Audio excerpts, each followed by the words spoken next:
Good afternoon, good morning, good evening. Welcome to the stream. Please delete morning, afternoon, or evening as applicable because the internet is worldwide and time zones are a thing. Can I get an audio check in the chat, please? Uh, just say a couple of hellos when I'm waiting to see if you can all hear me. Who have we got in? Riding Orange Part, Hoyt. Yes, quick question. In StreamYards, hover over the name, and it's giving me show or the option of putting timeout or block, which I definitely don't want to do. So if you can tell me how I get people modded up, yourself and Steve Craig need to be mods. Roy Hubbard, I'm going to come back for a longer comment with you about World War One and stuff. Thanks for being here. Steve Craig, going to get you modded up as soon as I can figure out how. Julia, glad to have you here. Broken Silence, Hoyt. Oh, it seems we have a birthday in the house. Happy birthday, Julia. Right, I do it on YouTube. YouTube's not really giving me that option either, I think. I'll get that figured out, honestly. What's my audio like? Am I in a submarine or can you just hear me today? Because I set the thing up the same each time, and sometimes it's submarine, sometimes it's clear as a bell. And I would like to know that. Where am I? Oh, yes. Roy Herbert. Amazing to discover that our respective grandfathers were both wounded on the first day of the storm, literally 2 miles away from each other. That is quite amazing. And two different regiments that were fighting side by side fighting in the same direction. On that day that became a bloodbath. I'm good to go. Thank you. It's a duck. Audio good. Welcome. Anglo-Saxon, good to have you here. Streaky Bacon, audio good. Thank you. Hope you managed to get your BB. Broken Silence, I think I said hello, but just in case I'll say hello again. Much loved Otto. Glad to have you here. I want to go back to... Yes, that is quite an amazing thing that they were both wounded the same day, and the anniversary's coming around again, thick and fast. Yeah.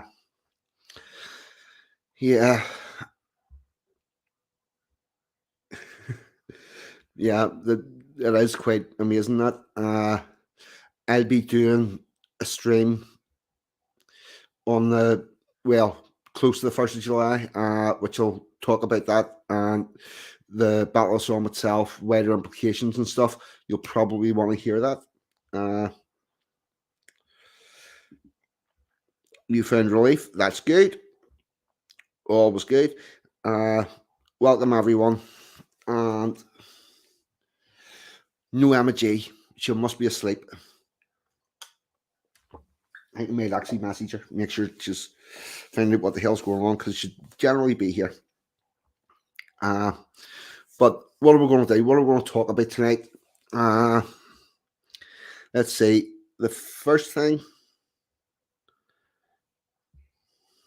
Hold on. Here we go. Click on their name in YTube and YouTube name mod them. Right. Okay, here we go. Hello, Gammon Sandwich. Right.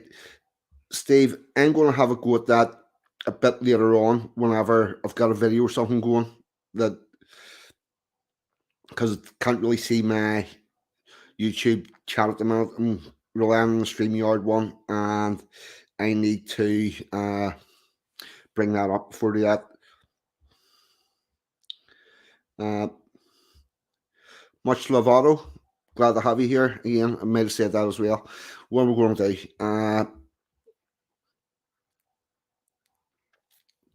Right. First things, we're doing things pretty much the same, but slightly different. We'll hide that one. We're going to have a little look at something that's going on in Nature Circus. Now, what we normally do at this point is let everybody have a guess at what madness is going to be sent down the big ramp. But this week, we're having a little look at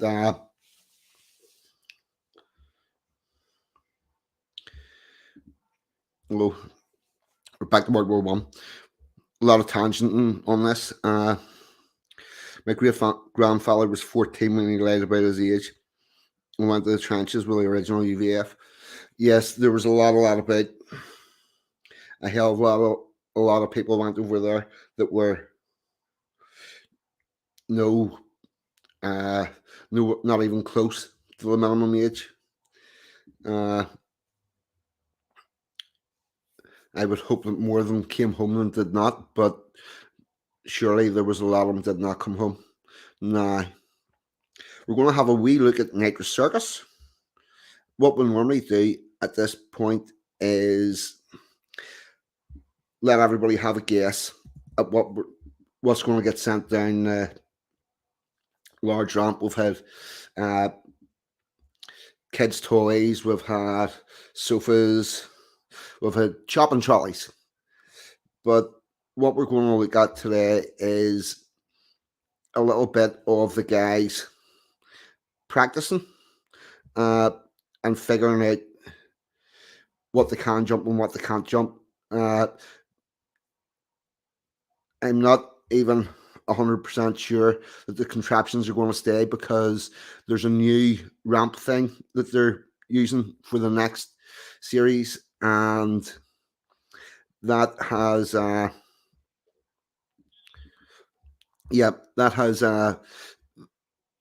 it's just I can't see a sofa ever going over that, but I'm going to get this brought up for you now.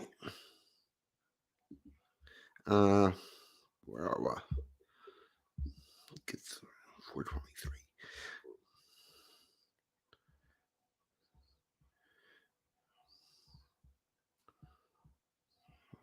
Right. 1 second, people. Just finding the timeage.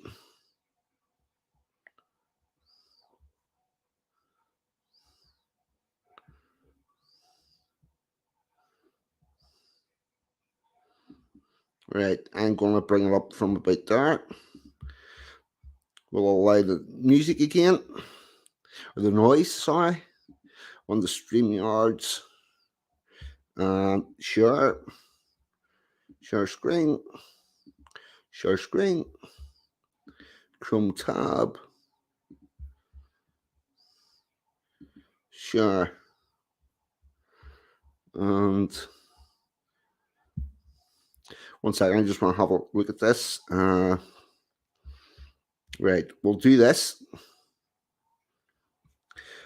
Marzipan, what about you, chum? Good to see you here. I think I can make that look better. Theater mode. That's the way to go. Give us a wee quick audio check on this. Final. I don't like it. Yeah, I don't like that.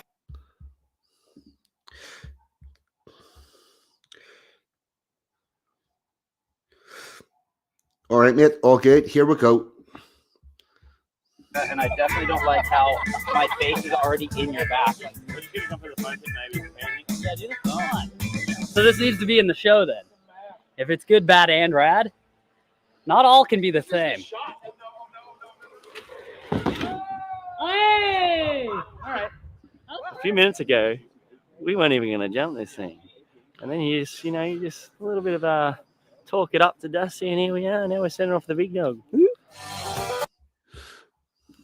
So the Tom BMX sounds, yes, you always get a bit of madness here. Yes, so they don't just grab something and wheel it down the ramp. They actually do a bit of practice and training. Now, here we go. Here's where it gets interesting.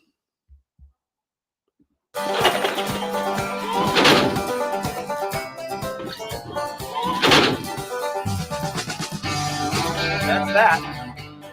It jumps.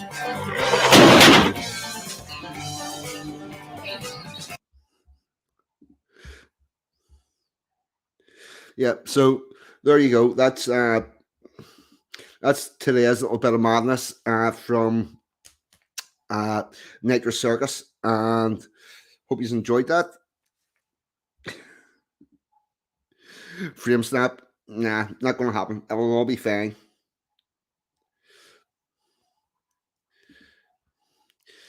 Oh, hold on. That's the one I wanted. No, it's not. Could usually be having to go next. Yes, it's all good. We'll like a nice bit of madness. Uh, for our, we're going to drop this out. We're going to have a look at our unusual sport for the day. We're going to have a little bit of competitive wood chopping. Yes, smash that like. Here we go. A little bit of competitive wood chopping. So I'll get this up.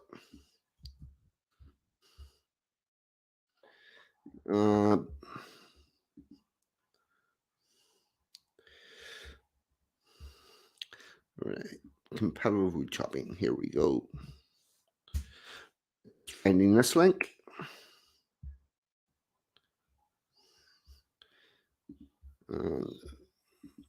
Right. Pause. We're pretty close to it.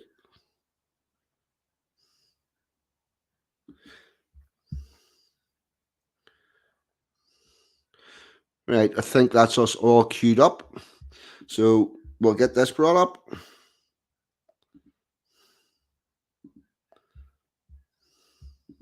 Share screen. Chrome tab. Sure that. Is third place. 3, 2, 1, go! And both of the guys here getting off to a really quick start. A very, very fast work rate. Looks like Williams has changed already. How? Oh, he slipped off, but he's back on and he's still in the flow. Let's see how long it's going to take for him to get through that block. And it looks like the block's starting to shake already. 1 or 2 more swings and he should be through. There he goes. Nice finish for Williams.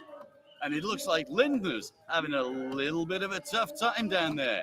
He keeps falling off the block. One more. There we go. He's through, but he doesn't look happy. Oh, what do we see on the deck? I think there's a yellow flag there. So there you go. There's a bit of competitive wood chopping. Axe in the shins. No, pro trainers, just go for it. Mental in a good way. Yes, that's one way to describe it. Steve Craig, thanks very much. What I want to try to do with this is bring in some content and some stuff that isn't really seen a lot, and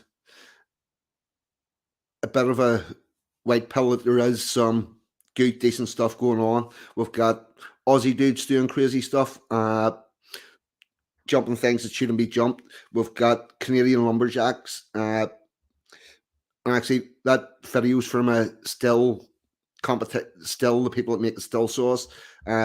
They have like this competition. You get people from lumberjacks from all around the world coming and doing this. So you've got that there, chopping things up, and let's see what we have. And then we have this. If I can get this up quite quickly. Yes, we've got all those men doing all that masculine crazy shit. And get that sound off. Oh, this video is making me wait for the full ad. Can't just skip through it. Oh yes, here we go. And then we have this.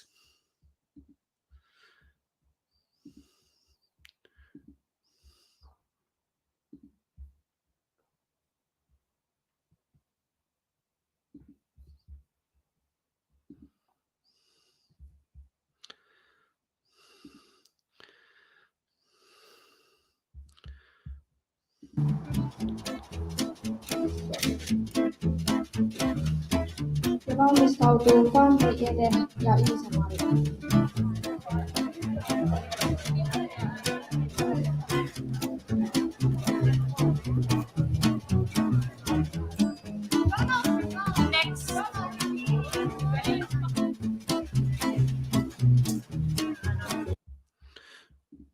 Yes, we have all these young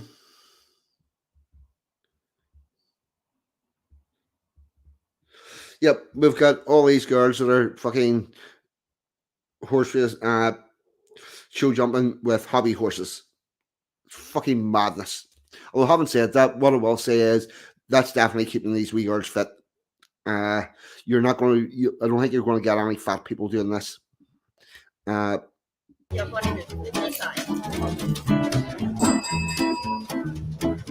niin, eli tervetuloa tanssipeiliin.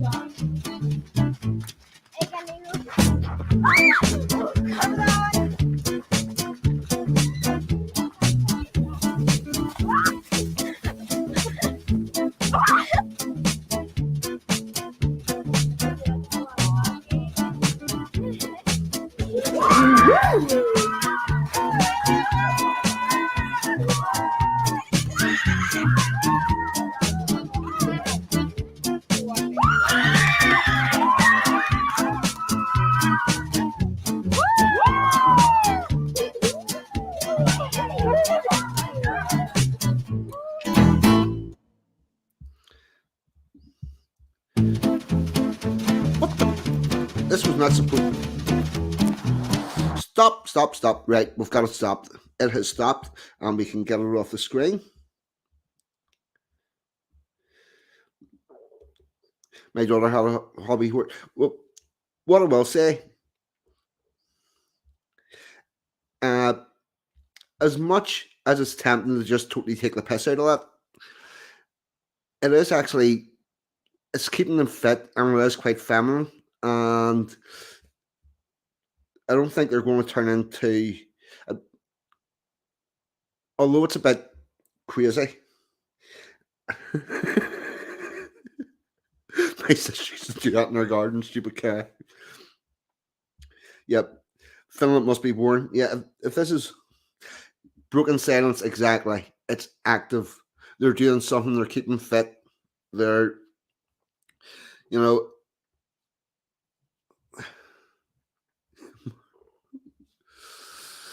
what the fuck is that? Yes, Amar, that's the world of competitive hobby horse show jumping. The fuckers do dressage and everything with them.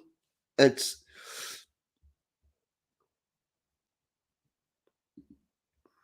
she actually has her own stable now in Florida. I don't think it would take much to stable a hobby horse. To be fair, I think that would be quite easy. It's not going to be eating a whole lot of oats.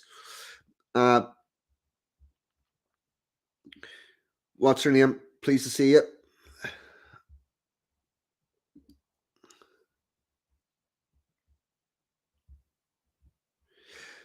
Yes, Emma, if you watch this back, you'll see that I did say that you were missing, and I was considering actually giving you a wee text, and I also said that you must be having a small snooze. So I got that right as well.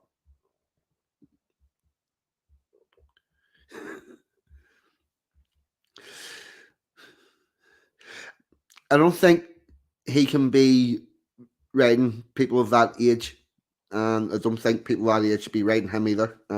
You're in the whole fucking quagmire of crap.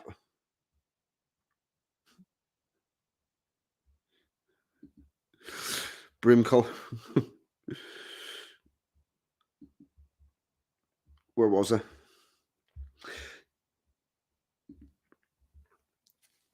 No, it doesn't really compute. I don't think there's a lot of common sense about it. but it is keeping them active, and there are worse things that could be doing, like reading feminist literature or some shit like that. But with that said and done, we're about 20 minutes in, and anybody that's came along, whenever YouTube sticks their nose in, they'll have 20 minutes of madness. So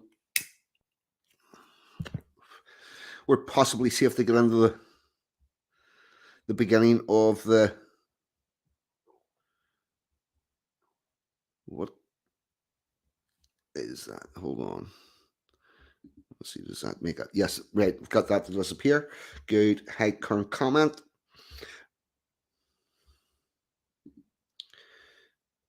Oh. Thing moved again. Broken Silence. Healthier drag queen story are. It is very much so.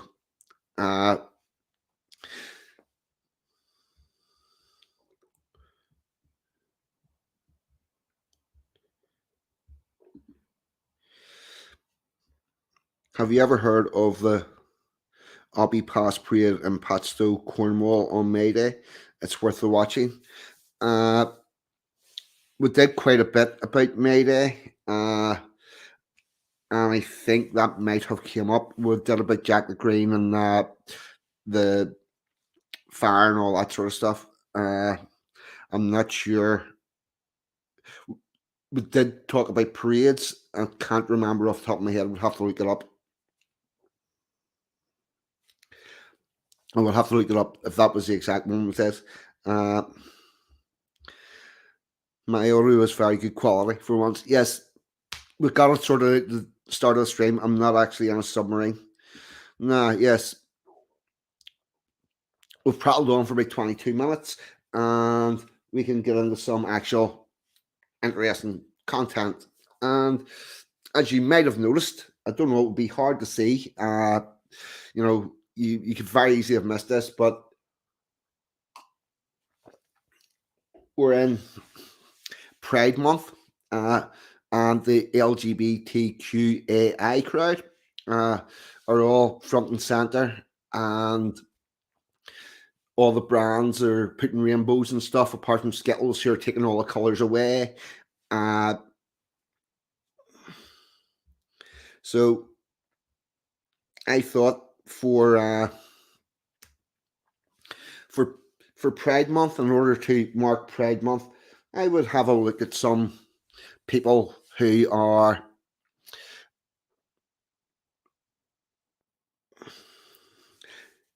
I'm going to have a wee look at some people who are icons of the movement and hurled it up and have a look at what they're actually doing. So first up is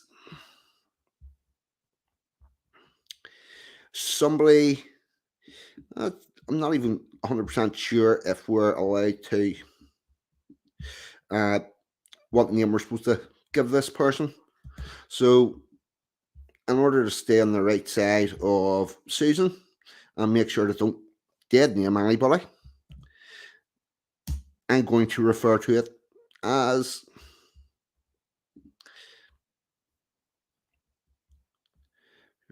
what the hell's happening with this link? Right.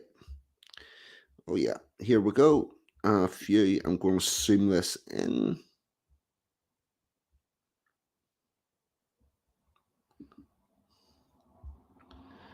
Right, just getting this. Zoom in. Right. Here we go. Yes.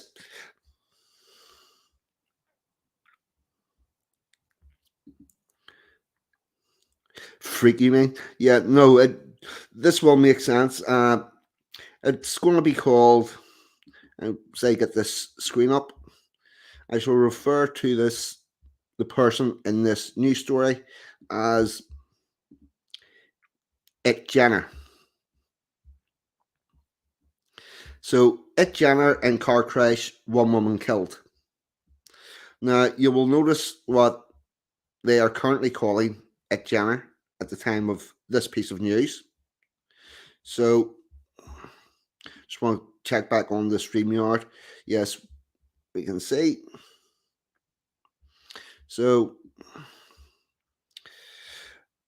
Olympic gold medalist and reality TV star It Jenner has been involved in a car crash in Southern California, which left one woman dead. The 65-year-old was not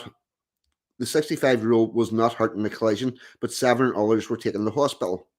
According to the BBC, so it's got to be true because the BBC would not shit about anything, the woman in her 70s was pronounced dead at the scene.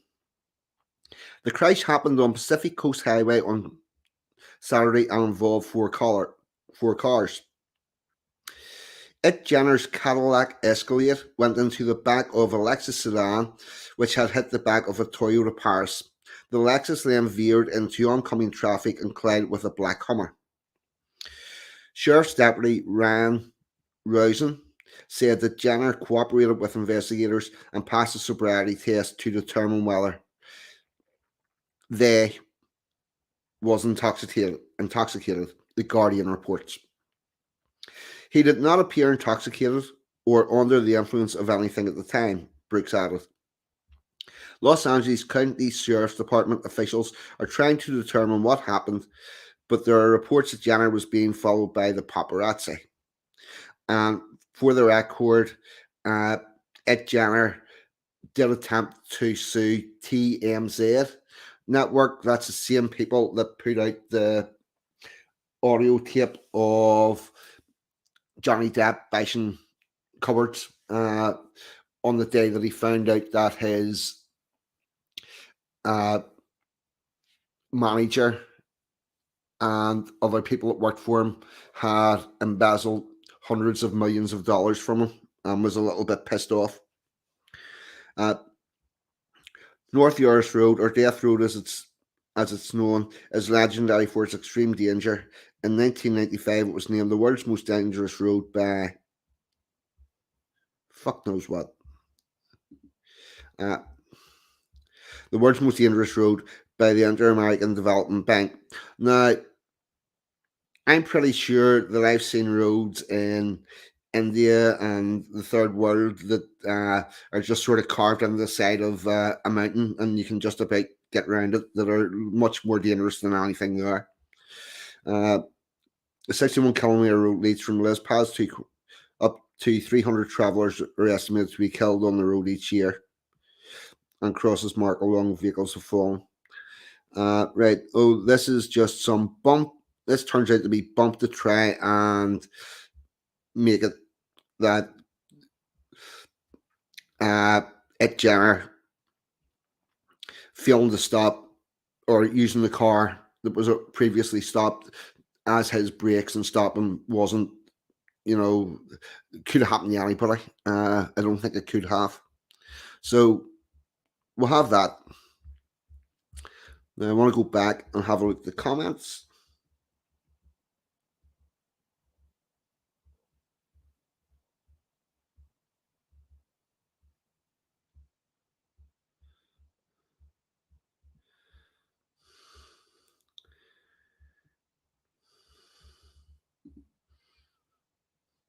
Talk about something good for a change, another on sub channel. EGMs.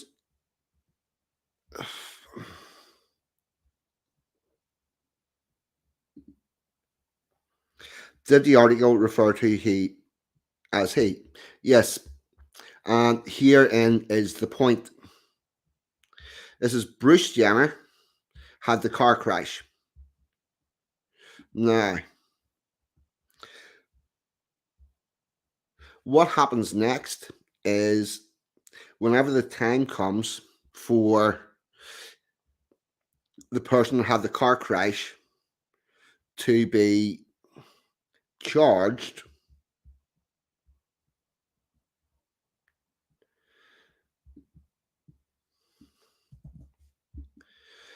you're going to note the difference.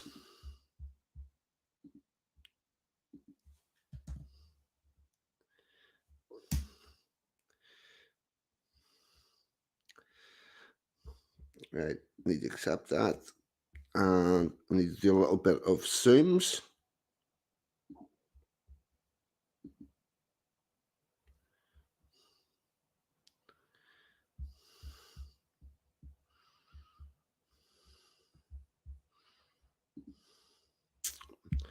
Share screen.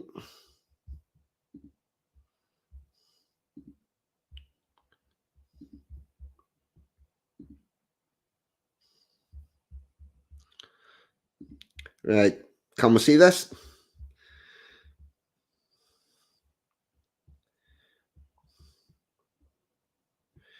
Prison State Penitentiary, happy days.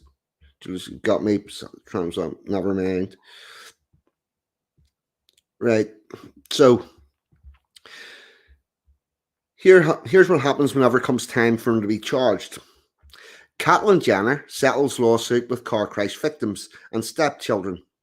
A lawsuit filed against Caitlyn Jenner by the adult stepchildren of Kimberly who was killed in a fatal car crash on the PCH last February, has been dismissed, a source's account confirms to E! News. According to court documents obtained by E!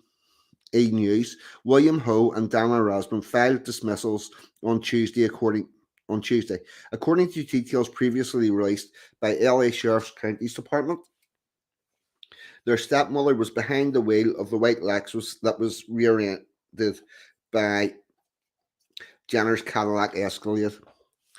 The Lexus spun and veered in the oncoming traffic and was hit head-on by a Hummer. How he died at the scene. TMZ is still facing a lawsuit over the driver of the Hummer. The LA District Attorney confirmed in September that Jenner would not be facing charges for vehicular manslaughter or any other crime in relation to the February 2015 crash, a source told E! A source told E! News she was very relieved by the DA's decision, but admitted there's still a cloud hanging over Caitlyn's head about the accident, and she believes she did nothing wrong, but feels terrible about the whole thing. Now, there's a very real reason why there was differences in how Jenner was referred to, because when the car crash occurred, he was Bruce Jenner. By the time that the DA had to definitely decide on charges and possibly take it to court, Caitlyn Jenner was stunning and brave, Woman of the Year, and had settled her lawsuit. In other words, paid a shitload of money to the person who had been killed.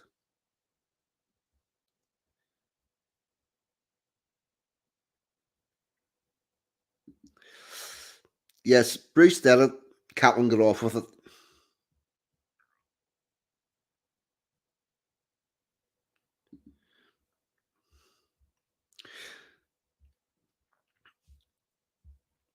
I'm going to say Samson's got it right. So that she is cock and ballic and tactus. I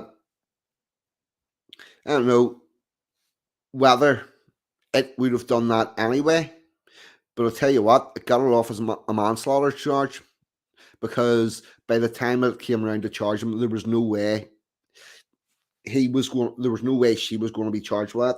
And besides, the person who committed who caused the accident didn't exist anymore. They were gone. Yep. That's exactly it. He be a chick with a Vic. So there you go. That's this week's Gay Pride icon, and what they did, what went on around the time of their transition.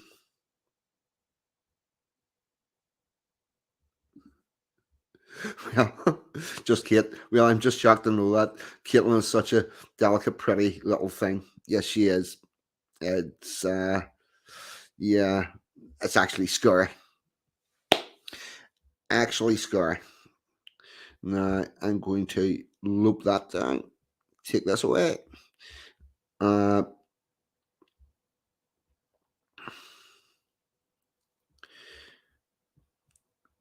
Yep, Woman of the Year. She was indeed Woman of the Year by the time the DA had to make a decision on to whether or not to press charges or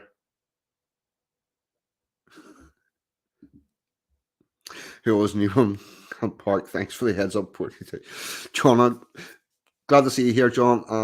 Mr. Enoch Paul, and yeah, I don't know. I've been known to take one or two chops at parking as well, as Sexy Emma would let you know. It's there's good and bad to that. Nah. What else was I wanting to have a look at today? Yes. I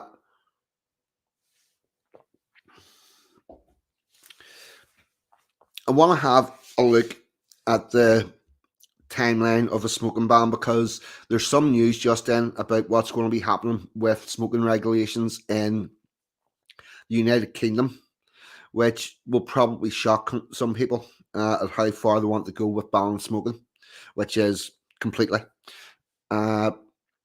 So, in order to look at that, what I would like to do is have a look at the timeline and see where it started and where it's going to. So, first link coming up now. Except that, get all these adverts out of the way. And zoom that in a little. And zoom that in a little more. Right. And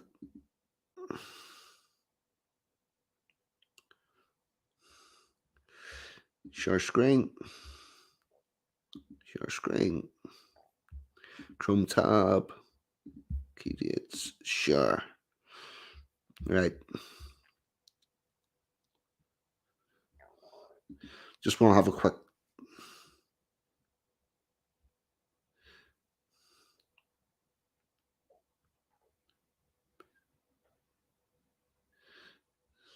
Just having a wee quick look in the chat, see if I've missed anything important.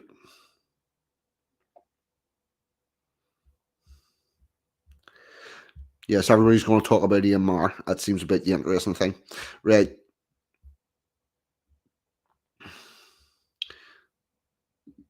Right. Here we go. History of smoking laws. 1957. The British Medical Research Council announces a direct causal connection between smoking and lung cancer. That was in 57. 1962. Royal College of Physicians report says smoking is a cause of lung cancer and bronchitis and probably contributes to heart disease. I don't think anybody would disagree with that. 1965, government banned cigarette advertising on television. Although they did not ban cigars, and we all remember the Hamlet advertisements. 1971, health warnings are to be carried on all cigarette packets sold in the UK. I think we can all remember those well. I don't think we can all remember, but back to that happened in 1971. But we'll know what they were sort of looking at. 75, Imperial Tobacco agrees to drop its brand names and logos from racing cars around the UK. I remember the racing cars that used to have John Player Special on them. In fact, I had them in Skeletrics before that went away. 1976, Professor Sir Richard Dawell and Richard Petto published the results of a 20-year study of smokers. They say 1 in 3 dies from smoking. 1984, this is where the frog begins to get boiled. Smoking is banned in London undergrounds and trains. 1986, new guidelines are agreed to ban tobacco advertising in cinemas. New health warnings are also published. 1992, the first nicotine skin patches becomes available on prescription. So this is the first, 1992 is where we begin to transition people from a tobacco product to a product that was produced by big pharma. 1998, government scientific advisors say passive smoking is a cause of lung cancer and heart disease. The data on this is sketchy to say the least. And how it's being applied is even sketchier still. But there you have it. 2001. A new EU directive requires larger, more prominent health warnings on tobacco packaging. And I'm sure that we all remember that happening. And the difference in the packages and all the really vulgar pictures on the back. I'm still waiting for the pictures of somebody's been hit over the head with a bottle to go on the beer or whiskey or any of the other horrific things that arrive due to beer, including unwanted pregnancies. But I don't think that's going to happen anytime soon. Now, hold on. I'm just going to go and have a quick check in the chat.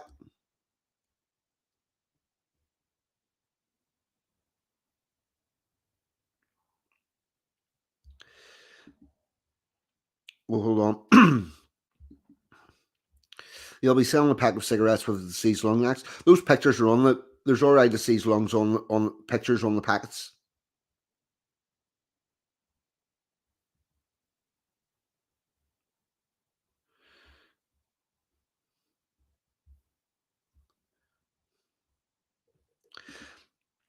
Yes, they did. They used Roy Castle's death to talk about passive smoking.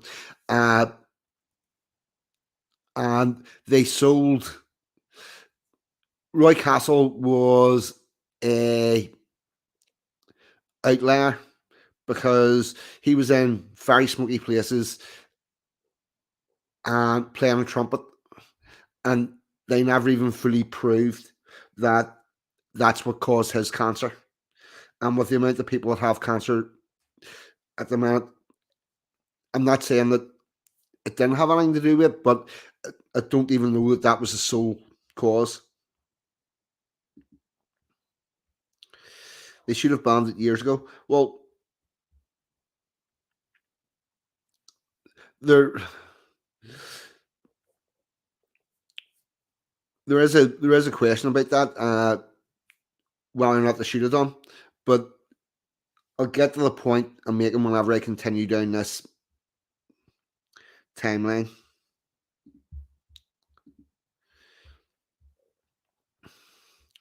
March 2004, Ireland introduces complete ban on workplaces. November 2004, a public health white paper for England outlines a smoking ban in workplaces. 2005, British Medical Journal study claims passive smoking kills 11,000 people a year. Study claims, does not prove, and 11,000 people. 2005, Northern Ireland agrees to smoking ban in workplaces and public spaces from 2007, which is basically the indoor ban. You're allowed to smoke outside your place of work. Scotland introduces ban on smoking in public places, including bars and restaurants. Government announces England will get smoking ban from 1st of July 2007. 2007. A lot happened in 2007. It's almost like somebody pushed through some legislation.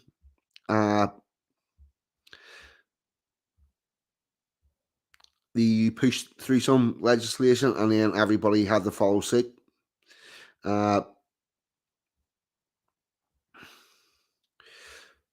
January 2009, a health bill says tobacco should be removed from shop displays. So now they've got you open the doors and hey, they're all head away. 2010, government commits to consulting on plain packaging of tobacco. 2011, the Court of Appeal rejects an attempt to overturn proposed ban on cigarettes vending machines. 2011, the sale of tobacco from vending machines is banned in England. This actually will have an effect because there's a lot of people on a night out run out of cigarettes, and the only place that they could buy them was a vending machine at the bar. And at that stage, whenever you ran out, you had to wait until the whole next morning before you could access tobacco again. You have that.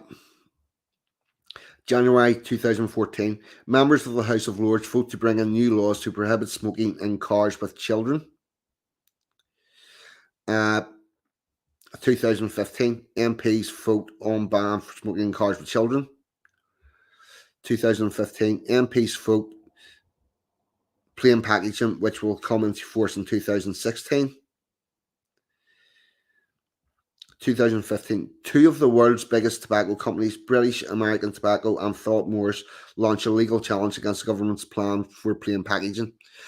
What I will say is, I'll say up front, I am a smoker, and the change to plain packaging, all that has done is made it harder for the people in the shop to find the actual brand that the person's looking for.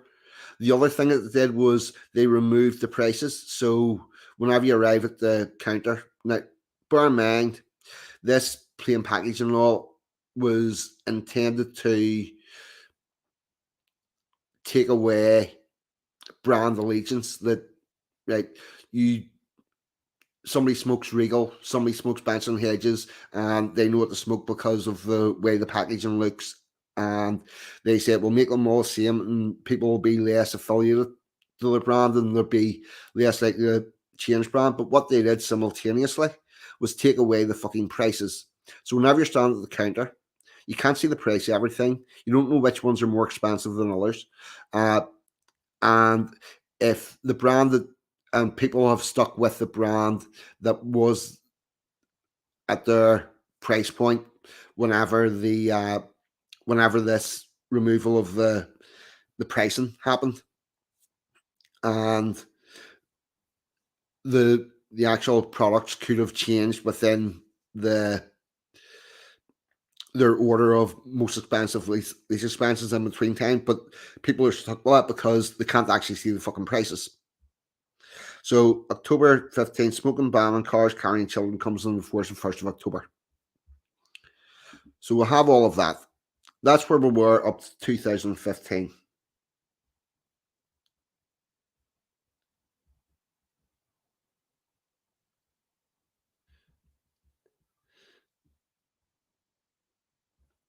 Yeah, it is. It's very hard to find what you're after. Well, what I'm after is generally less expensive, and because you can't see the price, you can't get it. So that's where we're up to. Up to 2015 is the way it went, and this went from it started off with like a ban on the underground. You're not allowed to smoke in this wee bit, and everybody went along with it. Everybody just went along with it until and then they went to banning indoors. Then they went to banning, and now there's places that are banning vaping indoors. Too much tax revenue for a complete ban. Broken silence. You're actually looking at this from. You're looking at this as if these people actually give a shit about the economy or the price of it or anything else. So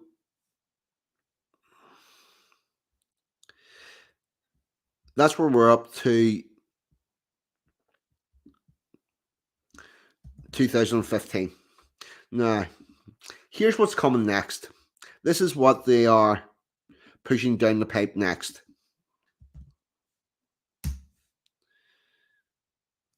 I'm just getting this loaded up, and it is taking a while. Zoom out in a little. Actually, I could zoom this in a little more. Right.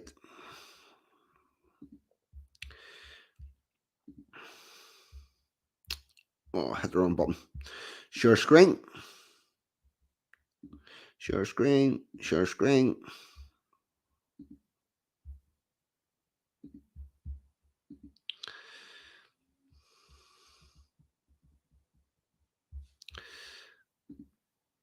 Has that surprised anybody?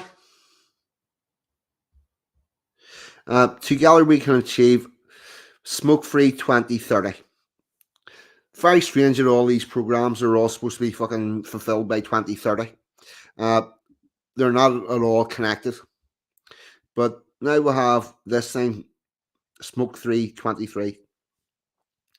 After the UK government set out its ambition for England to be smoke-free by 2030, ICE published a roadmap to smoke-free 2030, which has been endorsed by 74 organisations. I'm going to come back to that. And 604 individuals. The government adopted the roadmap recommended for the new tobacco control plan to deliver the 2030 ambition. The plan is under development and due to be published later this year. Now we need to ensure that the forthcoming tobacco control plan has the scope and funding to deliver a smoke-free 2030. To help us do that, we ask that you join leading health organisations in endorsing the APPG. I'm not quite sure what that means. That's going to be some sort of group. On smoking and health report and recommendations to the government. Top of the APPG's recommendations is legislation for a US-style polluter pays levy on tobacco manufacturers, a smoke-free 2030 fund to pay for the measures needed to fund the tobacco control plan, ambitious enough to deliver a smoke-free 2030. Now we've got this. I want to get down to this. Support the campaign. Right, so that's a thing where any individual can sign up and say that they're going to support this.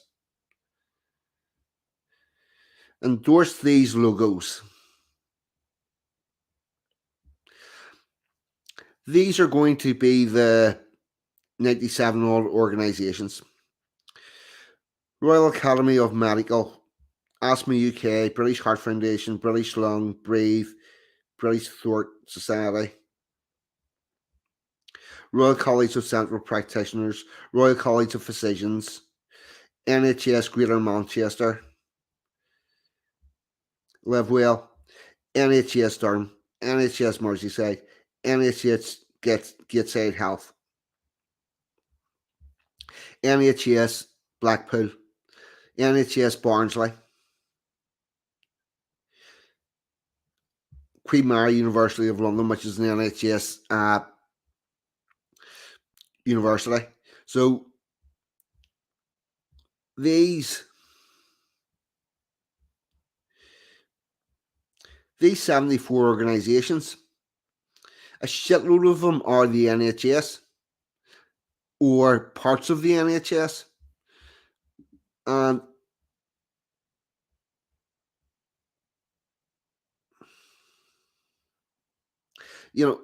so they wouldn't have 74 organisations if they were just say NHS and blah blah and blah blah.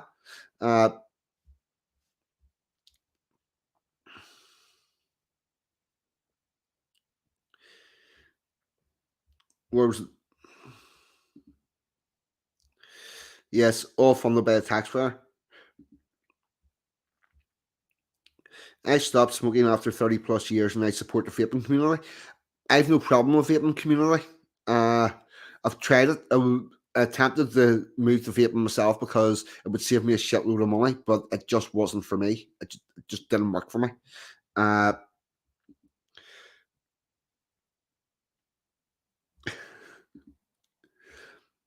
It's Saturday. I'm ripping a huge banger. So the other thing I would like to know about. So we've got all these people on Ice pushing this.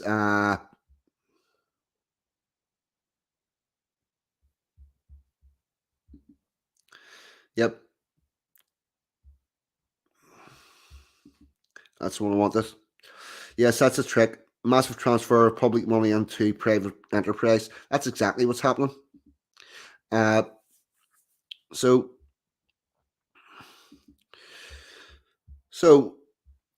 that was Ash and that campaign and those NGOs and stuff. Looking at them now, the independent review has come out, and let's have a look at what the actual plan is.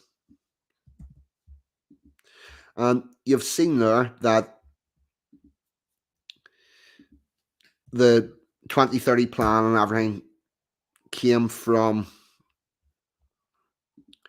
those groups. I'm going to zoom this in again and zoom this in again. StreamYard, share screen, Chrome tab, independent review, share. Right. Everybody see we're on .gov.uk. This is the government. This is what they're going to do.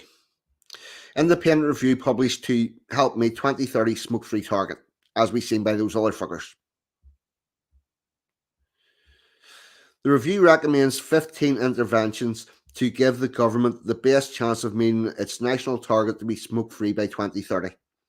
Findings will be carefully considered as part of wider plans to improve health of the nation, reduce inequalities through the health disparities white paper. A new review has been published setting out a raft of recommendations to support the government meet its smoke-free ambition by 2030 and tackle health disparities to level up the health of the nation. Earlier this year, the Health and Social Care Secretary Sajid Javid commissioned an independent review into ways the government can help more people quit smoking, live healthier lives, led by Javid Khan, OBE, former CEO of children's charity Barnardo's. I don't know how him being a former CEO of Barnardo's is relevant. I don't. All well and good that he was. I'm not disagreeing with that, but I don't know why it's relevant in this context. Almost 6 million people in England smoke, and tobacco remains the biggest single cause of preventable illness and death. That I'm not sure about. Have I looked into? Have they had a look at the 19 men that kill themselves every day in England and Wales? I'm pretty sure that's not down to smoking. I'm pretty sure that there's some very fucking drastic social problems that are pushing that number. But there you go. Tackling tobacco and supporting smokers to quit would help prevent 15 types of cancers, including lung cancer, throat cancer. Right, cancer. Now, what I want to get to is what they're intending to do. In an attempt to protect the population from the harms of smoking, the 4 key interventions highlighted by Dr. Khan in the review were: increased investment of an additional 125 million per year in smoke-free 2030 policies, with an extra 70 million a year ring-fenced to stop smoking services. Raising the age of sale from 18 by 1 year every year until eventually no one can buy a tobacco product in this country. I'm going to repeat this because I really think that should have been at the top. And it should have been worded differently. Raising the age of sale of tobacco from 18 by 1 year every year until eventually no no one can buy tobacco product in this country. So if you're 17 now, you will never be able to legally buy tobacco. Do I think that's ever going to be workable? No. But do I think that's going to stop it? No. Uh, there's a lot of stuff gets sold that isn't legal. The only thing this is going to do is reduce the quality and give money to traffickers or dealers. Yes, we're going to have tobacco dealers. Promotion of vapes as an effective swap to stop tool to help people quit smoking. No long-term test done on vaping. I'm not saying that vapes are bad for you in any way, shape, or form, but if the government are now going to promote it, they would need to have done long-term testing data and had control groups and all sorts of stuff, which I do not believe they have done for 1 minute. Improving prevention in NHS so smokers are offered advice and support to quit at every interaction they have with health services. So what this is going to mean is if you turn up with a twisted ankle, do you smoke? You turn up with a cut finger, do you smoke? Whether it is relevant or not. And there are already lots of services that you service provisions you will not get if you smoke.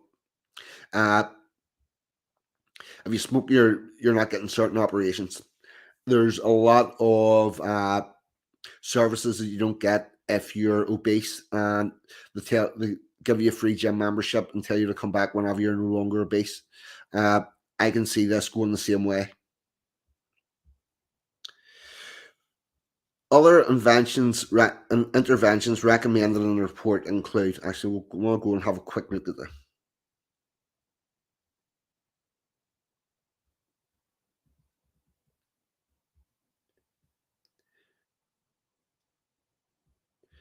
John Wright Powell.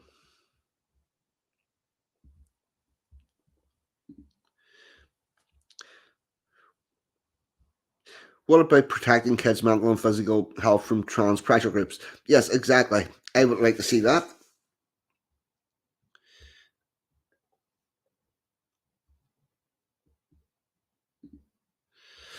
Hand-to-mouth pacifier replacements. Nicotine found in tomatoes. Nicotine is the addiction. So you reckon I should be addicted to tomatoes, do you? Because I'm not. I'll take a tomato on a chicken last tomato sandwich or a hamburger, but that's about the height of it.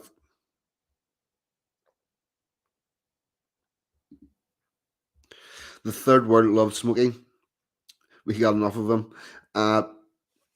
Yes, there is that. As do working class Indigenous British people. Yeah, I do like a tomato on a chicken last tomato sandwich and a hamburger, but I wouldn't say I'm addicted to them. I've never went, oh shit, I need to get some tomatoes.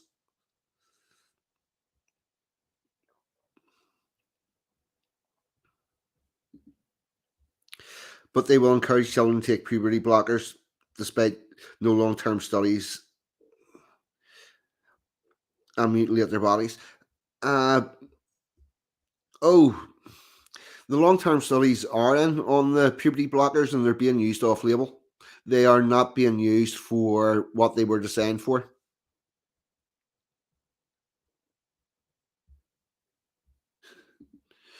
Yeah, only whenever I've been buying stuff for a hamburger, Emma.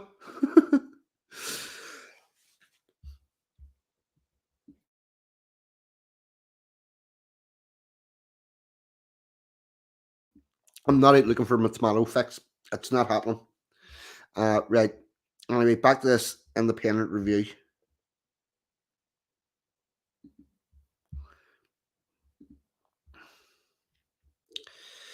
Other interventions recommended in the report include a tobacco license for retailers to limit the availability of tobacco across the country. Well, the way you're going with the diesel prices and the supply chain and everything, we're almost there, chum. Nah. Yes. A rethink of the way cigarette sticks and packets look to reduce their appeal. Cigarette sticks?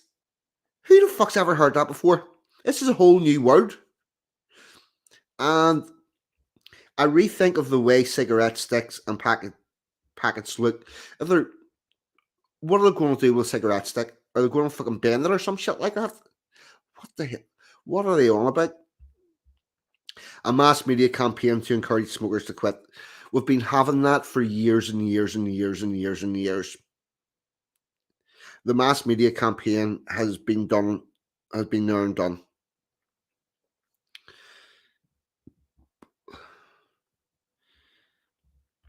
In this review, we have looked at our current smoke-free initiatives along with the very best practice found from around the world. I would like to thank so many valued voices made key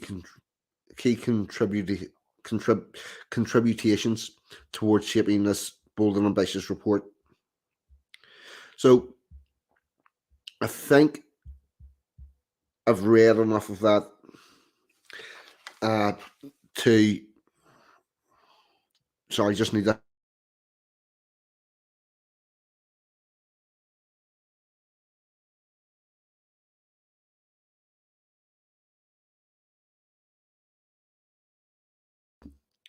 Sorry, just need to get a drink and have a cough there. So, make them green, 50% down on one sweep. Might work. Going to stop this screen share. Right. So, my point is, it's still in living memory where you could smoke on buses.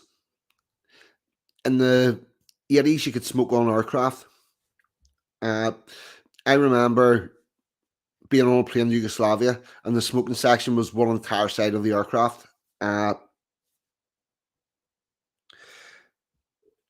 I don't ever remember Aish being elected into power or any of these lobby groups. But the other thing that I find interesting is that I would say smoking was the first thing that the governments have went into and mandated and restricted and reduced the rights to. And what happened whenever they brought in all these rules without any referendums, without any direct fuck all, nothing. The pushback was absolutely minimal. Everybody just went along with it.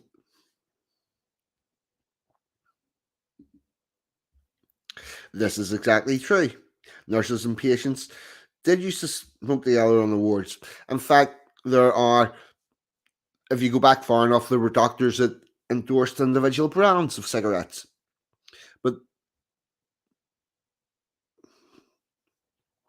But what happened was all of this just got pushed through by lobby groups. They persuaded governments. They also persuaded the EU, and they brought out the laws, and the laws got in, and the laws were enforced, and there was no fucking asking involved. And whenever they found that I honestly think it was a sticking their toe in the water to see exactly what people would put up with, and they found out that it's pretty much fucking anything. And I think that has a lot to do with why they handled the pandemic the way they did, why they put in the restrictions that they did, because I think these fuckers are just going to go along with whatever. New Zealand that had a very severe COVID lockdown. The other thing you'll find strange is nobody had plans for totally banning legal sale of tobacco in their country pre 2020. Nobody thought, yeah, we'll just put it up 1 year every year, and the people that are alive will be going, yeah, it's okay because it's never really going to affect me, and they'll just let it go. And that the other thing that's I find very pernicious about that is you've got people that are 22 now, 23 now, and they're going, yeah, I'm above the age, so it's never going to actually catch up with me. But this is a freedom and a choice that's being very visually and deliberately taken away from their children. And you'll also find that by the time the current generation are gone and the new generation that we've got coming in, we're pretty much ready for sheer law. And that nobody's talking about this, pushing back about this. I find that quite worrying.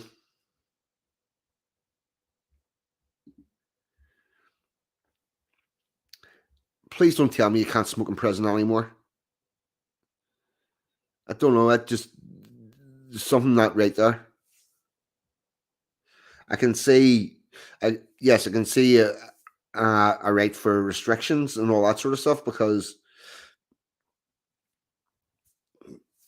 cigarettes would become currency in a jail and whatnot. But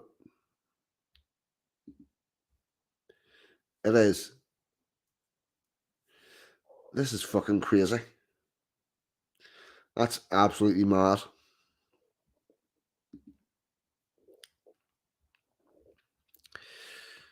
My mother, when she was a student nurse, and the main surgeon told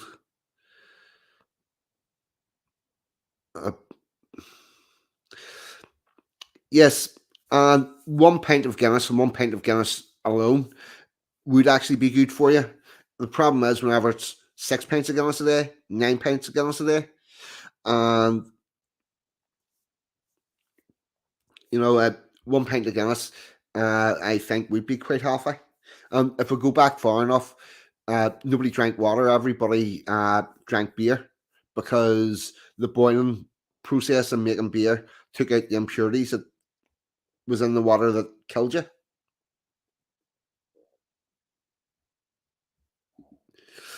Can't smoke how much, guy. That fucking sums the whole thing up. That is prison. That sums up what's happened in prisons. Can't smoke, can't watch Sky. So there you go. Well, anyway, that's pretty much all of what I had planned to talk about. What I will do now is how long are we? We're 1:13. I'm going to stay on for a little bit. Anybody wants to come on for a chat, talk about anything at all, feel free. There's the link in the comments. And anybody has any questions, like, and ask me anything about anything at all, stick them in the chat and we'll have a ramble about that. So there you go. What have we got here? Right now, we used to give the patients an up of their choice every night on the wards. Yeah, I can see that being just a ticket and probably help them get off to sleep.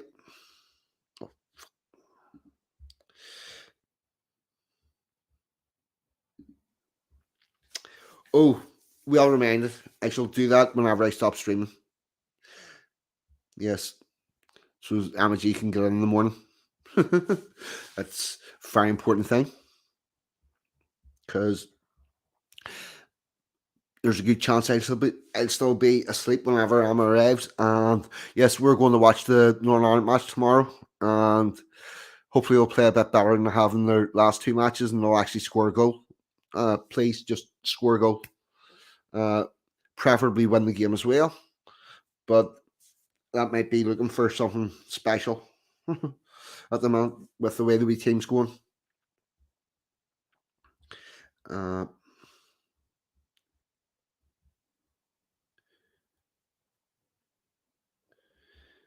Right.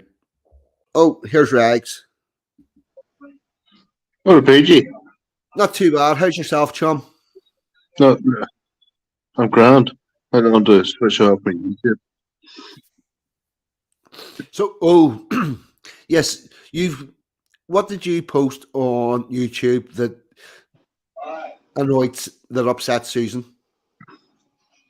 I posted Americans firing guns badly and called them low IQ morons. Oh, would this be like a video where they've got the wrong placement in the shoulder and the wrong eye relief, and it all went very badly wrong? Yes. Right. And because of that, she decided you can't stream. They actually accused me of what was it?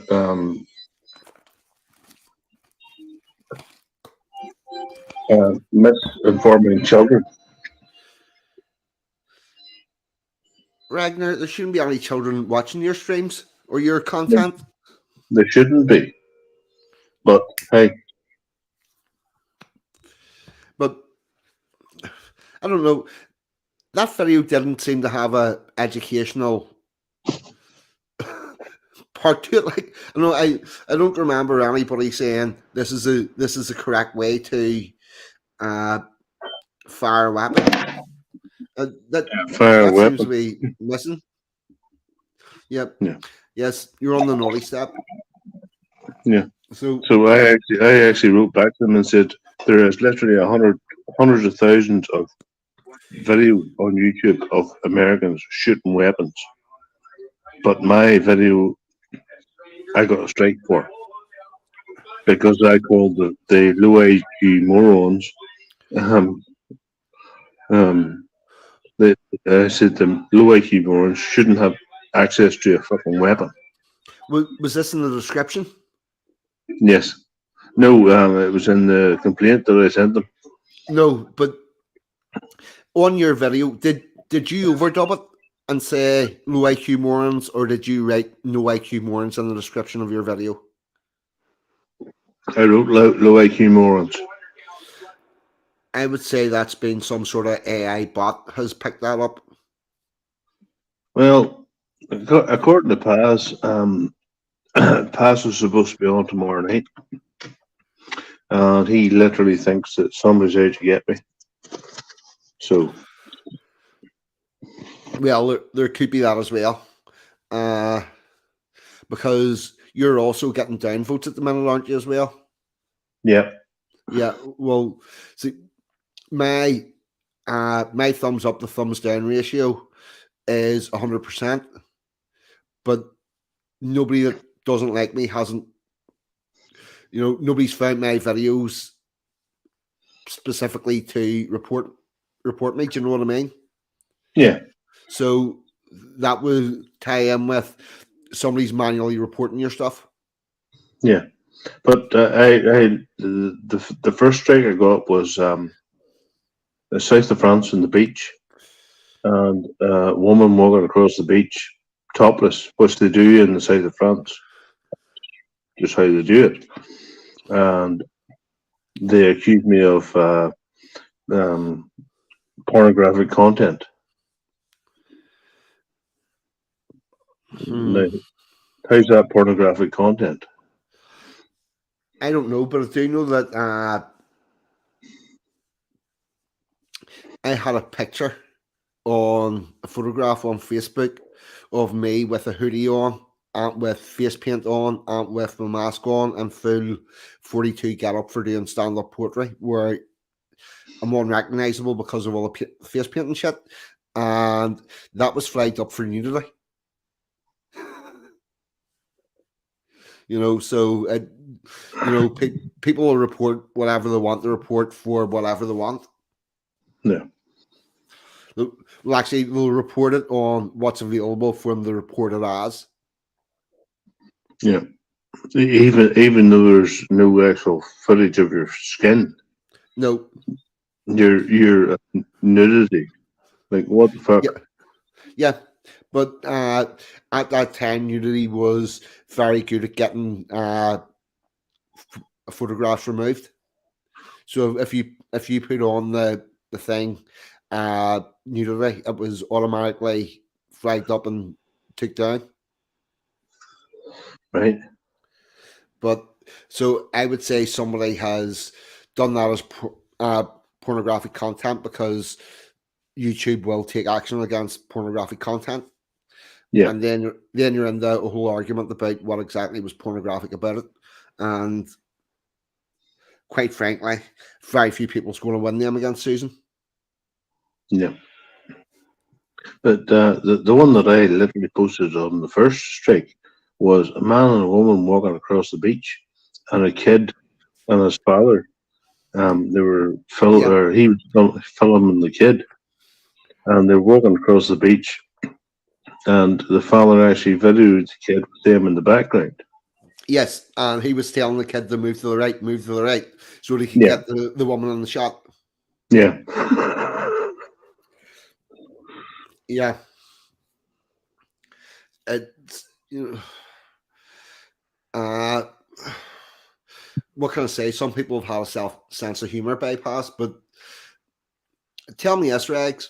See on YouTube, do Yeah. you go on to videos of people on the left and complain in the comments, or did you ever? Well, there's comments on my streams that attack me for being a neo-Nazi. Right. Yes, but did you ever go to left wing content creators' streams and argue with them in the comments? Yes, I've done that before. Right. Yes. Well, here's what happens. See, whenever you've done that, somebody's followed you back. Right. So, see, wherever you've went to and done the arguing, people off that stream have went, I don't like him. They've been checking your channel, and whenever the content started to go up, went, oh, there's content up.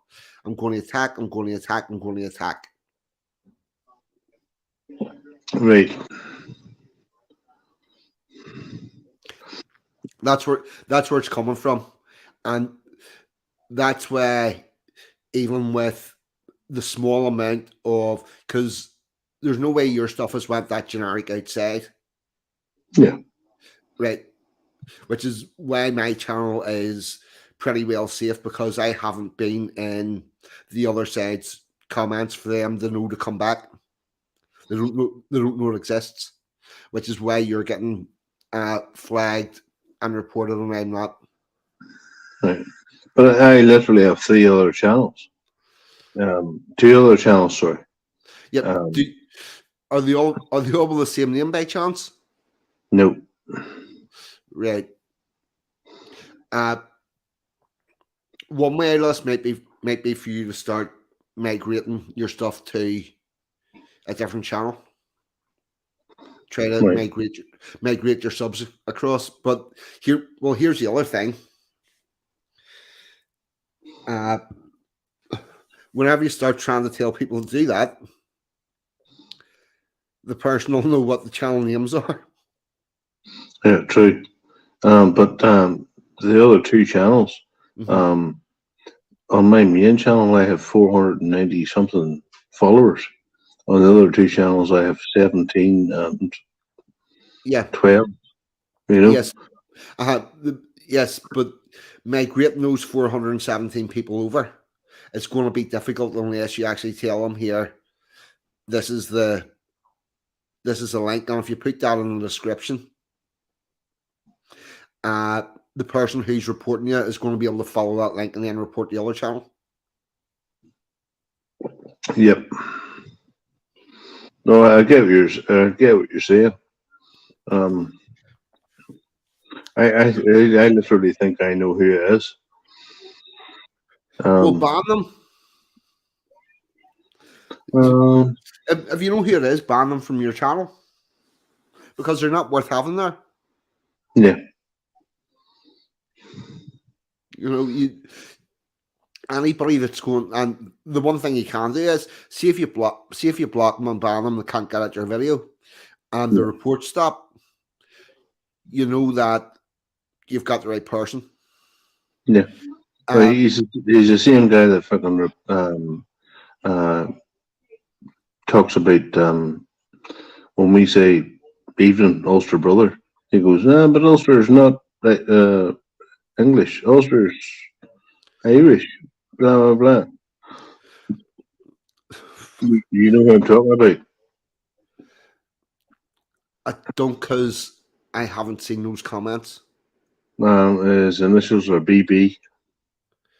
BB, right? Oh, I'll keep an eye out for that. Yeah. And we'll have a bit of a telegram about this because I haven't quite noticed that, but I will keep a better eye out. Emma, geez, you just need to behave, Regs. It's not even just. It's he can behave all he wants, but if somebody's hell bent and reporting him, they'll report him. That's where the problem is. Emma G, all I was doing was actually sharing a video of American people shooting guns and failing. And I got reported for fucking child exploitation. Like adults shooting guns, I got reported for child exploitation. Yeah, strange, very very strange. I honestly don't know, but we'll just have to. You, I don't know.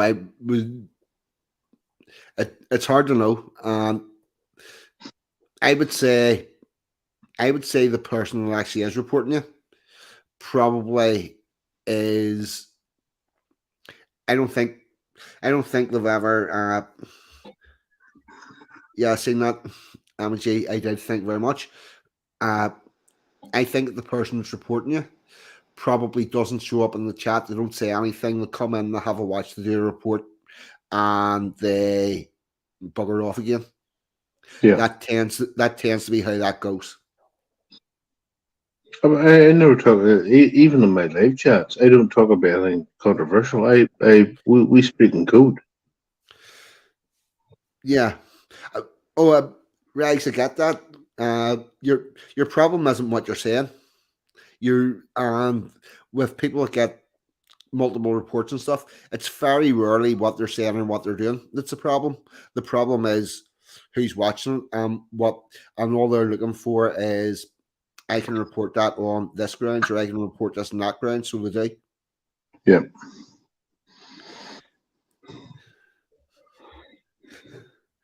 Yep, that's pretty much what I totally agree with you, Paul. That's what I would say. It's lefty back to fronts, doing a bit of reporting. Anyway, but I really need a piss. I'll be back in a sec. Okay. Off you go. You go have a pedal. Let's see. I'm gonna have a catch up with.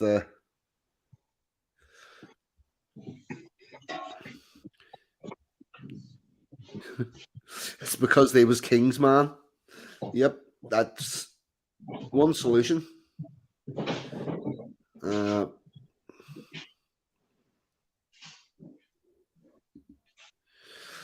Samsung Communion, absolutely.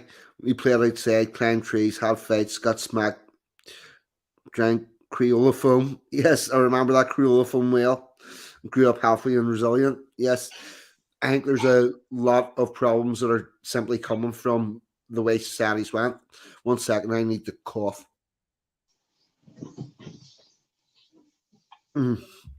Right, and the way things have gone, the helicopter parenting, and the way people seem to want to know exactly what their kids are doing 24 hours a day, 7 days a week, I think is overkill. Now, I'm not an advocate in any way, shape, or form for free range parenting, where you let kids at any age just run about and do anything. But I think kids are over supervised these days, and they don't get enough time climbing up trees and falling out of trees and doing all that sort of stuff.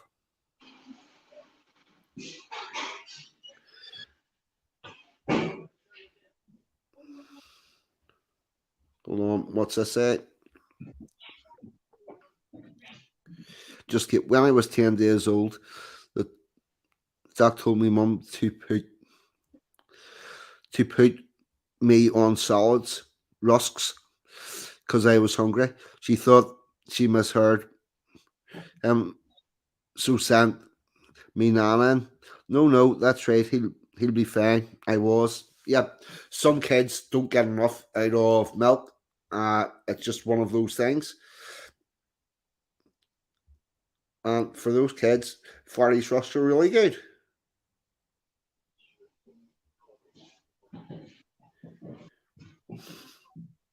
Here we go. Is he having a piss or an engine refit? Hard to tell. Donating a kidney for a refuel on his car. That's exactly where we're going. It's they're trying the prices off the roads. Definitely prices out of petrol cars, diesel cars. And another thing that's coming along, see with all these electric cars, see whoever owns a battery, they can switch it off. They can just go, yeah, this battery's not going to charge anymore. And the battery is, hold on, I'll get back to that. Yep. The actual company can decide, no, for whatever reason, we don't like you and your battery's not going to charge, then just switch that off. And the lifespan of a battery is 10 years. And that's the price of the battery is more than the price of the car. So you're in the 10-year car, throw it away, going to end up wasting them. You will not own your car. It's another move towards you will own nothing and be happy. For adults, Far East Rusks are good too. Yum yum. Can't remember the last time I've had one, but I might actually have a think about that. Probably stick with super noodles. Oh, on the subject of super noodles, I was buying some super noodles today because sometimes I like a noodly snack. And did anybody notice the pot noodles now don't come with a pot? They come in a plastic bag, and you do them in a pot the same way as you do a bag of super noodles. So what they have done is they've cut the price of the packaging. They've cut out the pot that you can use to cook it in. Right, there's a message I wanted to see. 42. Did you see the report in the States where the police department is having to do phone calls instead of visits because their fuel budget for the year has already run out? Holy fuck. Like, we're halfway through the year. That's that is hectic. I don't know what. I would love to know how they come and investigate a burglary over the phone.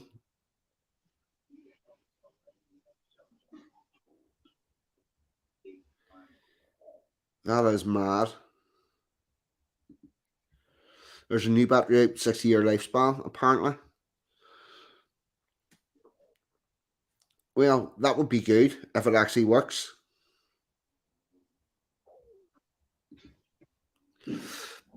Oh yes, the price didn't drop, but it has kept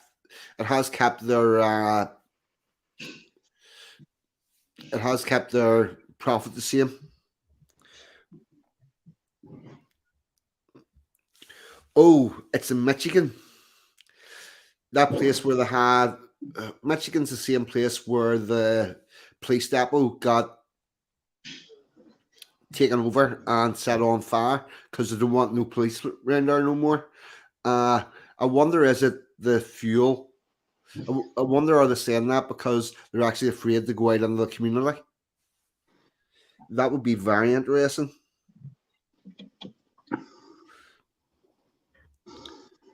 We will be living on super noodles soon. Yeah, we will, and pasta, and 42. yes, You're slightly older than me. Do you not remember your mother and your grandmother making stock out of chicken bones and brisket and shin bone to make soup? yes, I do. We would have had a pot of vegetable soup, and we'd have had at least one day a week where we were. With it, my mum would have made a big pot of vegetable soup. We'll have had that one day, and then we'll have had something different the next day. But we'll be back on the soup on like day 3. So is that stuff that she put in there did 2 dinners as opposed to one, and you got Yeah, some bread with it. yeah. And the other thing, no, do you know what you got? 2 big pots. One was soup, one was stew. So there's a big pot of soup made. Then half the soup was used, and it went into a smaller pot. The pot was cleaned. A big Yeah. pot of stew was made. So you had stew that night, and then the next night you had the soup, and then the next night you had the stew. I mean, you literally had a couple of Mars papers in a bowl, and your mother covered it in the soup. Oh yes, soup and It- potato. Yeah, Regs, we're going to have to. A lot of these people are English and probably not know the Mars papers and potato. right. Okay. Yeah. Yes, I put the Mars papers. Mars papers and potatoes. So you had soup and potatoes. Oh, hold on. My Wrong grandfather used to comment. call them. My grandfather used to call them balls of fluff. Yep. Samsung Communion. Samsung Communion had that day plan as well. I'll tell you what though. See, whenever we were kids, there was no fat people. Nope. You know how the West managed to create poor fat people is way beyond me. We literally grew up on a street of about 80 houses, 40 each side, and there was kids and mum and dad, and they were like 3, 4, 5, 6 kids, even 7 or 8 kids. The Hendersons literally had fucking 12 of them. Um, uh, their daughters were grandmothers while their um, grandchildren were giving birth. You know, bloody papish. But you know, um, yeah, but you know, we now the birth rate in the Republic of Ireland is 1.1%. The birth rate in Northern Ireland is a bit more, but it's not great. Real Vincent Griffin. Gruel and stew are not the same thing. The stew's got nice potatoes, nice bit of meat in it, various types of meat in it. You get carrots, you get onions, you get all sorts of stuff in there. But it is a cheap, effective meal, and it is actually nice. Oh, I like a bowl of stew. Although I've went a bit mad with my. Oh, Ragnar's dropped out on his own. I did not kick him. He disappeared, so he may reappear. Uh, Emma G thinks it's a bit weird that I now make a 3 meat stew because I put a bit of chicken, uh, some steak pieces, and a couple of bits of sausage in the my stew now. That's how I go. Some kids are so fat.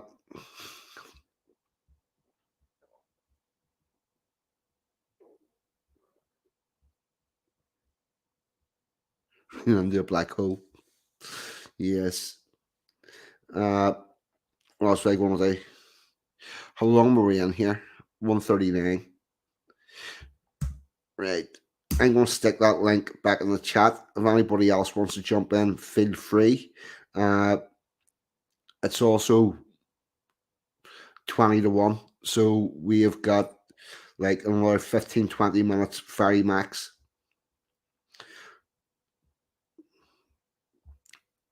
And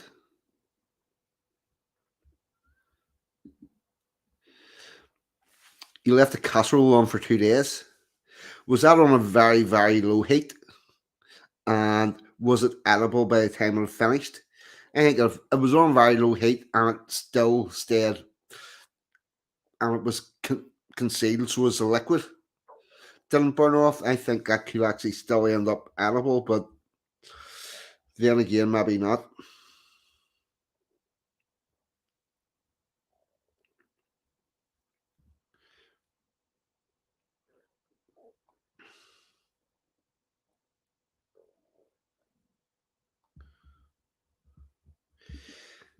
It did taste like scratchings, come to think of it. Never had scratchings. It wasn't really a thing over here in Belfast. No, it was brick hard. What a surprise. Rory, welcome, chum.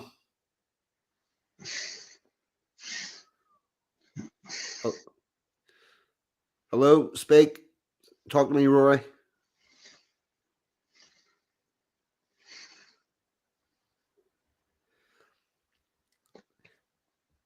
I can hear background noise, but I'm not hearing any talking.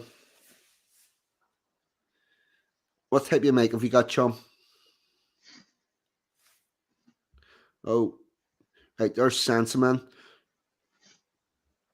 and Ragnarin. Right, Sense is awesome. What a guy. yes. Sansom, thank you very much for giving us a shout out earlier on there. How's you doing, chum?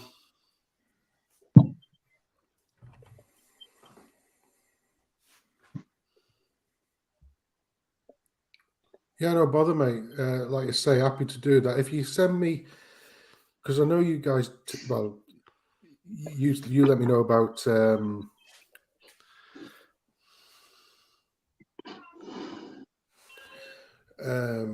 do it on a Sunday, usually, and yourself, obviously 42, you normally on a Saturday morning, which is roughly when I'm out. But if you let me know, like I say, just chuck it in the chat, and on the old show notes on the night time, I'll give anybody a plug, you know, like I say, and sense them to let everybody else do their own thing. 42's now moved to a later stream. Yes, this is going to be a permanent move. I've moved to Saturday night because Saturday morning just wasn't working. There were sometimes Chris would stream, sometimes he wouldn't, and I figured this is a time when nobody's going to be streaming, and there'll also be people that, like myself, that do not watch normal television. So it's going to be a permanent move. Okay, mate. Well, like I say, I'll keep that in the show notes, and then, you know, as and when we do stuff, you know, it'll just be a continuation. So Chief let me know he wasn't streaming on Sunday, so obviously I mentioned that. John Davidson usually does his Pensioners Arc stream. That's his other channel, which he's dedicated to the Pensioners Party, which he runs and manages. But like I say, as long as I know what folk are doing and when they're doing it, we always do. Like I say, we do this sort of the little skit, the man about the housekeeping, so it keeps everybody abreast. What about Scott's Hammer tomorrow night? Is he 8:30, mate? Yeah, 8:30 tomorrow. He got a mention as well. You got a mention. I said you're on the naughty step, so yes. You're back over on 42's channel. But 42, I don't have a pass coming on tomorrow night, so I need a guest. So if you drop the link to Sensum and yourself, the Perrys can come on, no problem. Well, I'll have to be on anyway, because otherwise, you're the manager. Yeah, no, but here's the thing. You're coming on, Jack's coming on. I'm going to let you do your thing and sort of hang back a bit, but obviously you can still talk to me. You know, I'm not going to be, but you know, so I'll be there anyway. I'll drop you the StreamYard link. I'll send that to you whenever we go off the air now. And You can invite whoever you want to. You can invite whoever you want to invite. Right, Oh, no here's problem. Jimmy. Here's Jimmy from Philly. What's up? All good, mate. How's yourself? I'm in the What about hospital. you? Yeah, yeah. You're in a hospital. What happened to Yeah, you? messed up my problems with my eye. Did this happen at work? Yeah, Yeah. Oh, fuck. Did you get it all reported? no, I just they gave me some drops and shit, and I'm waiting for the CAT scan to come back. Yeah. Does your boss know what happened? I didn't realize that I did it at work till now. Ah, right. So something happened in work and you went home. You didn't think it was really serious, and then now it's all sort of flaring up.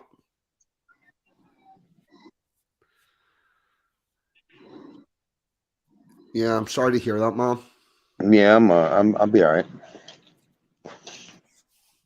Yeah. Hopefully, you get some drops and it'll clear it up for you. Yep. Hopefully that's what it is.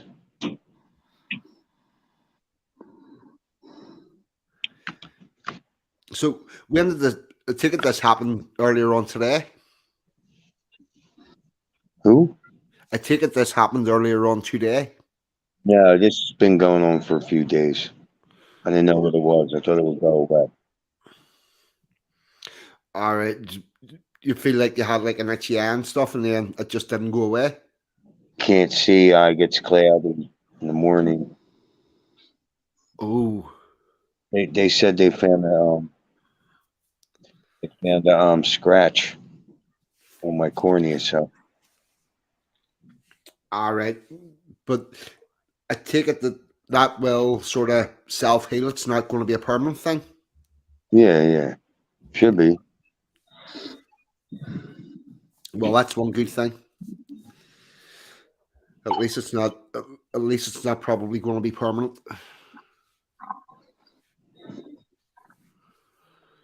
Oh.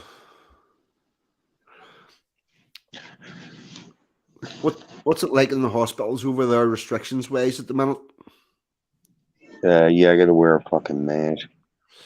Yeah. Is anybody? Are people allowed in to visit you, or are you just going to be in the night? Are people what? Allowed in to visit, or are you not going to be staying in? Oh Are no, you I'm not gonna be. I'm gonna be here. I'm waiting for the results of a CAT scan. So right?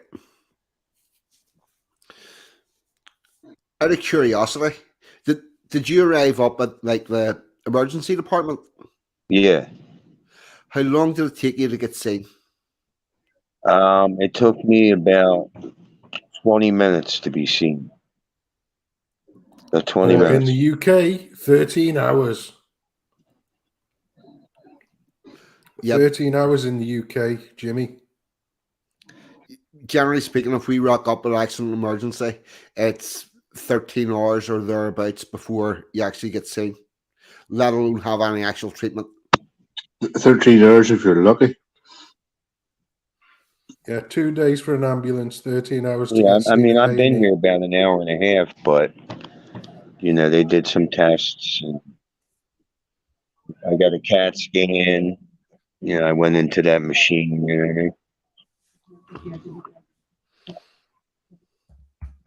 Yeah.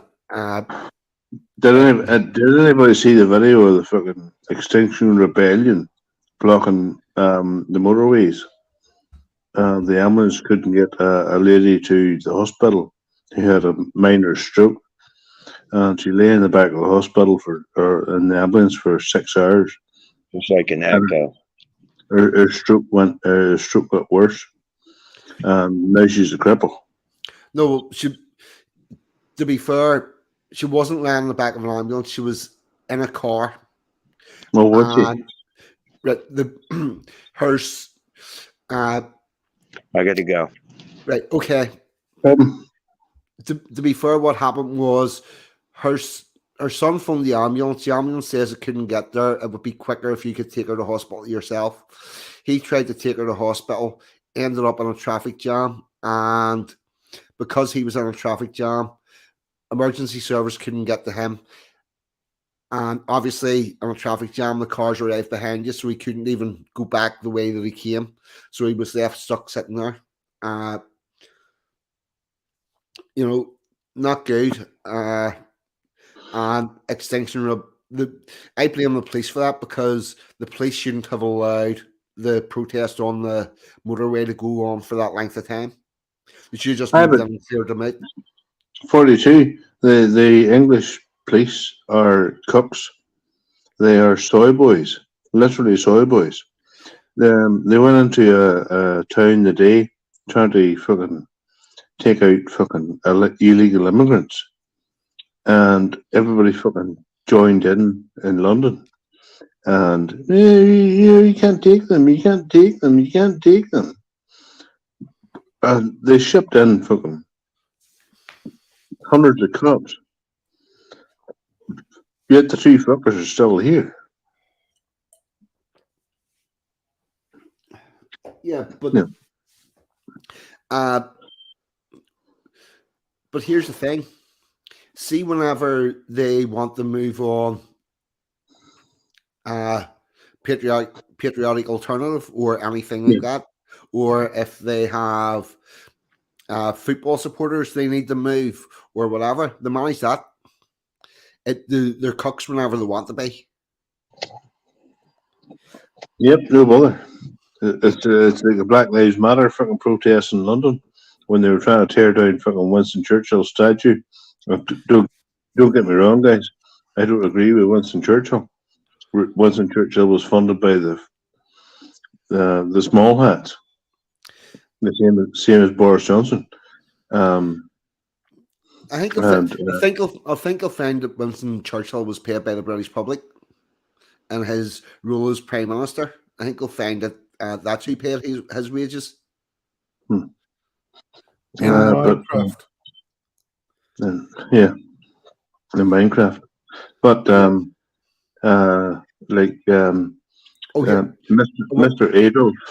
Adolf didn't want to start war with Britain. He had no problem with us. Yet now we went to war with Germany in 1943. Yeah, we went to war with Germany in 1923 because we were tied into treaties that meant that we needed to, and it's hard to know what would have happened had we not went to war with Germany, whether or not they would have invaded us anyway. It's impossible to know. Yes, Billy Bloggs was asking, where's the TSG? That's Tactical Support Group, which is the police that arrive in the wreck gear and beat the shit out of people whenever it's politically expedient for them, because whenever it's protesters that are allowed to protest, they don't. We call them the DMSU here. No, we don't. Not anymore. Used to do. Yes, used to be Divisional Mobile Support Unit, and it's now went to Tactical Support Group. Right, hold on. Who's Exile Viking? Welcome. Exile Vikings cool. Yep. Welcome, chum. He's based.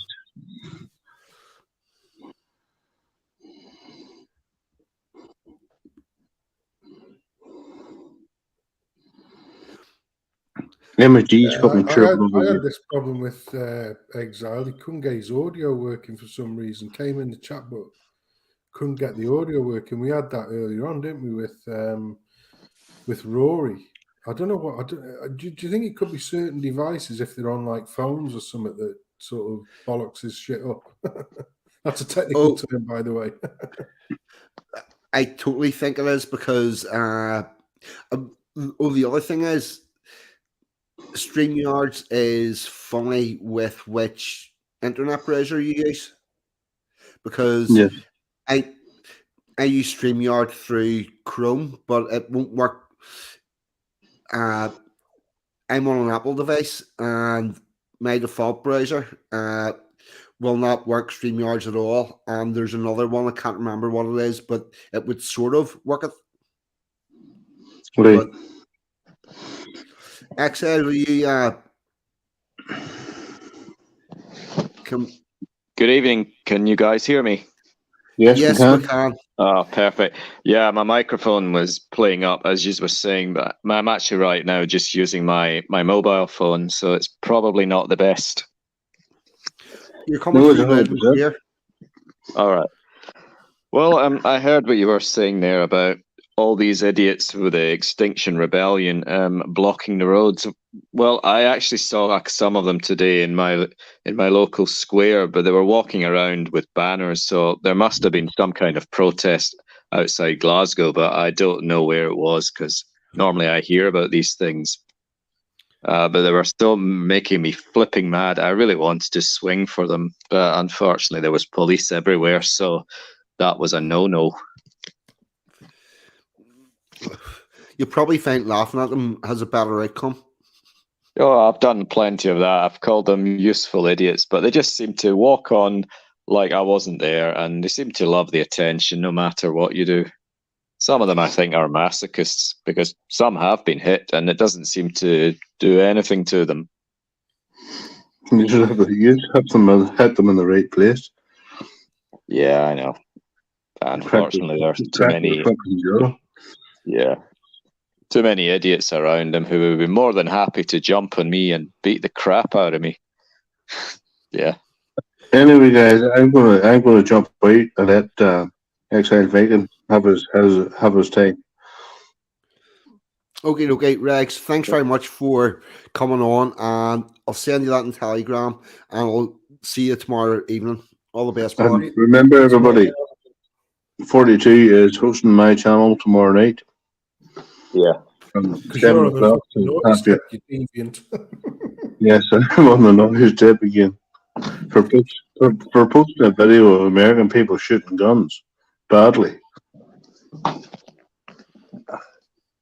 All right. Well, you have a good night, Rags, and I'll talk to you soon.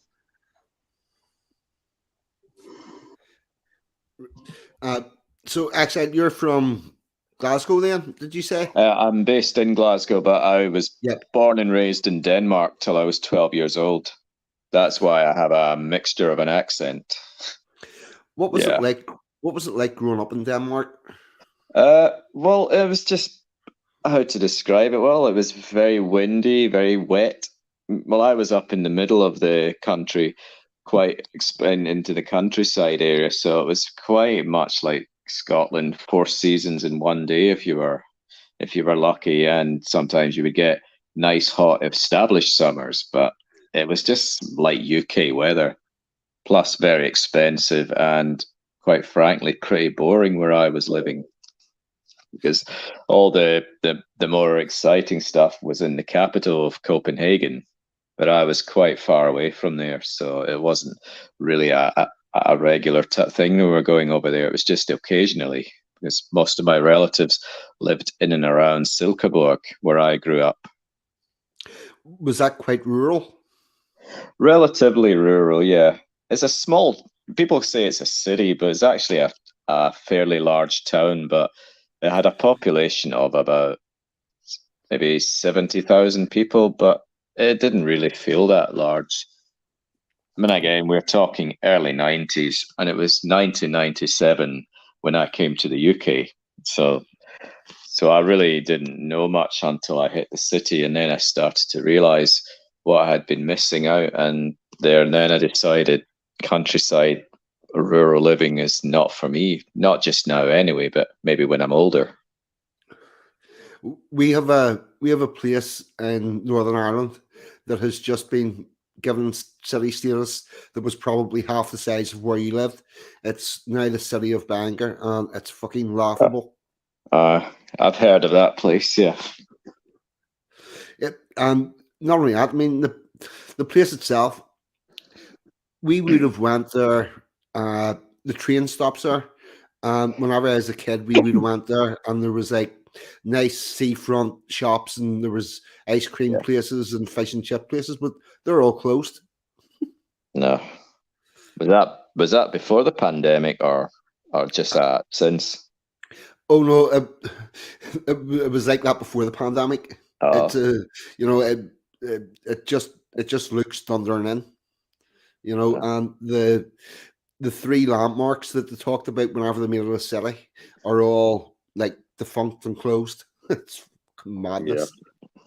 That's unfortunately quite a common theme now, and I only noticed it in post-pandemic. Many of the shop fronts in Glasgow's main streets are all boarded up and closed. I just, it really is ridiculous because one of my favorite coffee shops is now completely closed, and I have to go to one other which I'm not very keen on, but I just go there because the other half is more for that than I am. I suppose an acquired taste is in order, but it's just everything seems to be shutting one by one, and no one seems to give a shit, to be honest.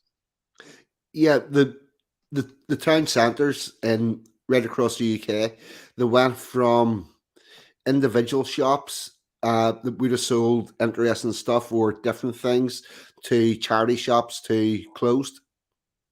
Yeah, You know, it's yeah, um, but I'll tell you what. I'll tell you who didn't get hurt by any of that. McDonald's, Starbucks, Burger King, yeah, all those chains, because while the individual person that had that franchise might have got fucked during the pandemic, what happened was that person could go bankrupt, somebody else could buy the franchise, and the actual brand of the chain would still have its presence.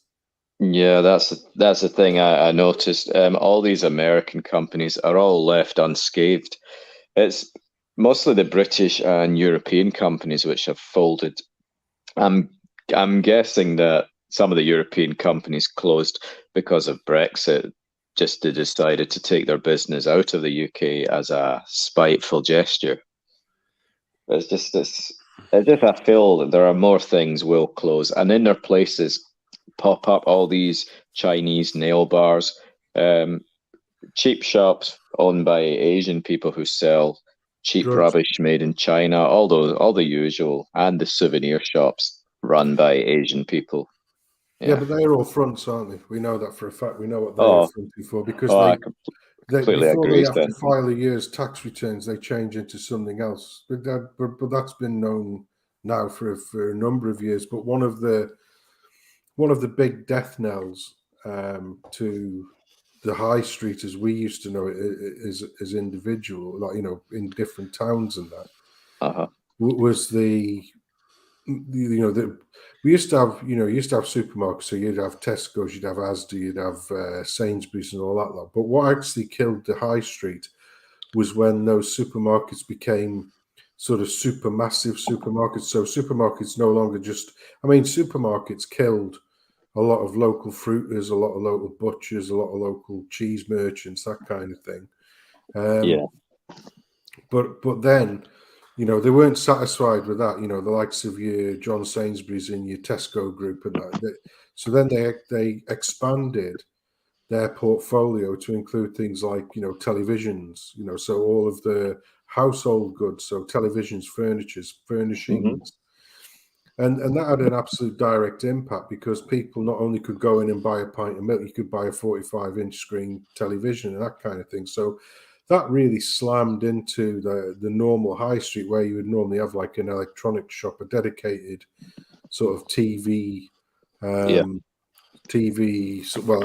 tech shop sort of thing.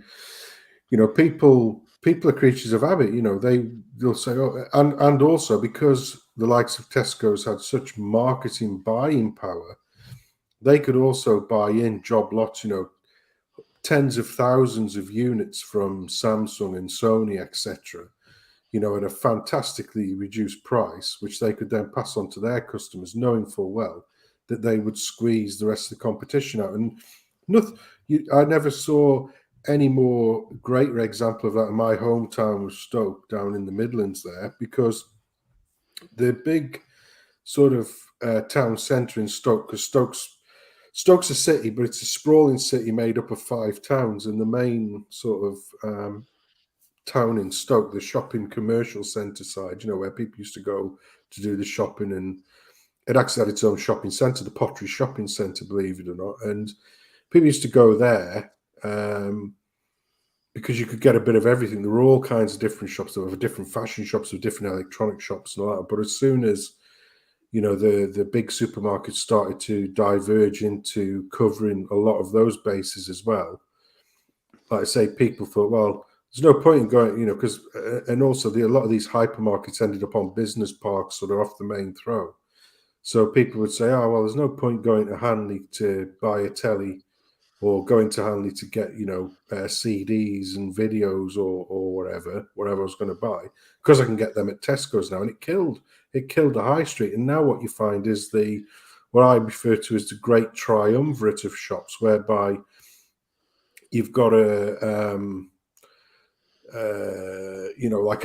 or certainly, for a long of the time, you used to have like this quick loan shop, day loan, week loan, the loan shop. Then next door to that, you'd have a pawn shop. So, and pawn as in, the three golden balls, so you could go in and take your guitar in or whatever, or your watch, and get some money out of it. And then, lo and behold, next door to that, there'd be a bookies. So it was basically get into debt, sell your shit, and then gamble it away. That used to be, and it literally was a pattern. So there'd literally be a Ladbrokes, some privateers, and then Money Minute or whatever the fuck it's called, whatever quick loan place it was at the time. And then you get another one, but it'd be Billy Hill's, bookies, some other shop, and it just absolutely decimated not just the town centre, but it, like I say, Stokes was never going to win any prizes for being the prettiest town, but it was always very industrious, and it was always, like I say, a lot of money floated around, because there were a lot of high paid jobs. There was a lot of miners there, a lot of steel workers there when they were such things. And even though they weren't white collar jobs, they were still very well paid, because obviously, they were well paid jobs. And once that happened, Stoke went from being an affluent place that was fairly well kept. Like I say, it was very industrious, but it was very well kept, into a shithole, literally. Well, it turns out if you want people to dig a hole in the ground, go down, burrow it out, and extract coal or metal or whatever, you have to pay them quite well to do it, because it's fucking dangerous. Yeah. My dad was a miner, 37 and a half years, face worker. Yeah, that's a dangerous job. That's not good at all. Like, hello, RPI. Not long left in this, but glad to see you here. The other thing that you missed there was a cash converter. Yeah, that's what I'm on about. Yeah, that's the thing I was on about. Yeah. So any way of getting quick money now, but it was so insidious, because it was a way of getting quick money now. Either sell something that maybe it's a pride and joy. It could have been a guitar that you'd had for years, but you're skint as an out, or a quick loan that you couldn't afford. But then you go 2 doors down into Billy Hill's or Ladbrokes, trying to sort of win what you just fucking hocked, and then some on top, and it never ever works out. It never does, because the only one winner in bookies, isn't it? And that's the bookies. So people ended up in this, ever decreasing spiral of, debt. It was, but that also dragged down the entire city. So, when I was, like I say, when I was a young lad there, you never saw any, because like I say, the problem is nothing ever kicked off in a city like Stoke, when you would never ever see any kind of bloody what's the word I'm looking for? It's not violence as such, but pissing about, or people acting up, if you know what I mean, because antisocial behaviour. Yeah, because basically miners and steelworkers wouldn't tolerate it; just fucking slap them. That's the way it would happen, and it wouldn't last long. As soon as you took the miners and the steelworkers out of the community, yeah, that's when these fucking nefarious individuals got the power and started to do whatever they wanted, because there was nobody in the towns, if you like, spending money, who like say, for instance, if you're out there like my mum and dad's out there, yeah. And don't get me wrong, I'm talking about late 70s, early 80s. Times were different then. Times were a fucking lot better then, put it that way, yeah? And he's walking down the road and he heard somebody effing him blind. He'd probably lay the fucker out and probably turn around and say, "Don't you fucking swear in front of my wife." You know what I mean? That would be the kind of shit that used to go on, because that was the way, you know, out in public. That was the way things were. You know, people were, like I say, they weren't you know, brain boxes of Britain or anything like that, but everybody had a very high sense of morality, decency, and manners. And the one thing that offended those people, because like I say, a lot of those people had grown up through the war years, the Second World War years, was you know, people being disrespectful. They couldn't.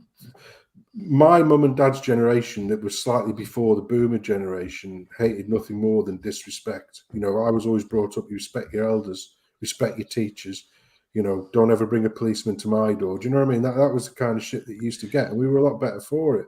But you know, once they removed those industrial jobs out of those towns, like I say, Michelin factory where I worked, when my first job, that employed, I think it was like 20,000 people in a single city. That's a big fucking employer. And then you've got your mines, you've got your steelworks. Shelton Bar Steelworks was Shelton Bar carried on running. And do you know what the biggest insult of that was? When after the Second World War and into the 50s, when they were sort of rebuilding the likes of Dresden, that which had been bombed to shit, most of the steel that was being produced in Shelton Bar was going out to the likes of Dresden to rebuild the cities that had been destroyed during the war.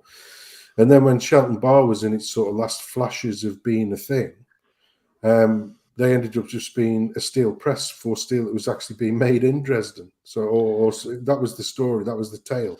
So it had all come full circle. So it was just a complete and utter mockery. And like I say, once they took out big industry out of the city, that was when the city just turned to shit. Because, like I say, you know, you had hard men doing hard jobs who wouldn't tolerate disrespect, you know, and they would actually slap down the villains, as we used to call them, whereas now they just run amok. Like I say, all this shit that's kicking off now, put it this way, right? If a BLM march or an Antifa march or an Extinction Rebellion march had kicked off in Stoke in sort of like the late 70s or early 80s, wouldn't have been a long run affair, because it'd all have been twatted within about 10 minutes. Oh, I'll tell you something else about that. See if you live where I live now and you're on TV pulling down a statue, you have to move, because see, by the time you get home and that's on TV, the people that live around you will go, "Nah, you don't live here anymore. Fuck off." You know, that's where things have gone wrong. But the other thing, what you were talking about, the torn.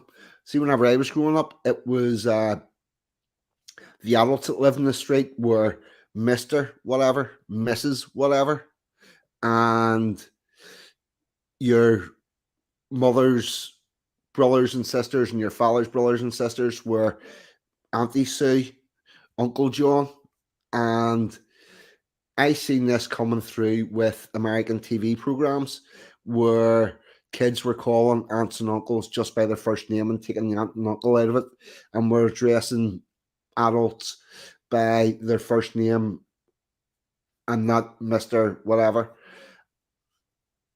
And then that sort of became how adults were addressed by children in the UK. And I think that's where a lot of the problem sort of stemmed from. That bit of respect getting taken away was the first chipping of where we've ended up now. Yeah, like I say, I grew up where I was in Stoke. It was pretty much a sort of a northeast ghetto, because a lot of the miners had moved from the northeast when the pit shut in the early 60s and moved down to the Midlands because mining was still a thing there. So they moved down en masse. In fact, the estate that we lived on, Berry Hill Estate, was purpose built by the NCB to home relocating miners. So I lived in a fucking northeast ghetto. That's where I was. But next door neighbours to me, both sides, no blood relation, but it was auntie and uncle on either side. go and have a word with your Auntie Dot, or go and have a word with your Uncle Fred or whoever. Yeah, that was the way it was. You always referred to them as that. And if it was folk who you weren't close to, like I say, your neighbours were almost like family. They certainly were in my case. And even if it was people who you knew in the street, or you knew by name, or you knew their kids because you used to play with their kids, you know, it was always Mr. and Mrs. like exactly like you say, you know, and it didn't matter if you were 25, 26, 27 and they were in the 70s, it was always still Mrs. X, Mrs. Y, Mrs. Then. Even and for me, on a couple of occasions, I had people say, "No, I'm just called Alan, or I'm just called Rob, or I'm just called Maureen."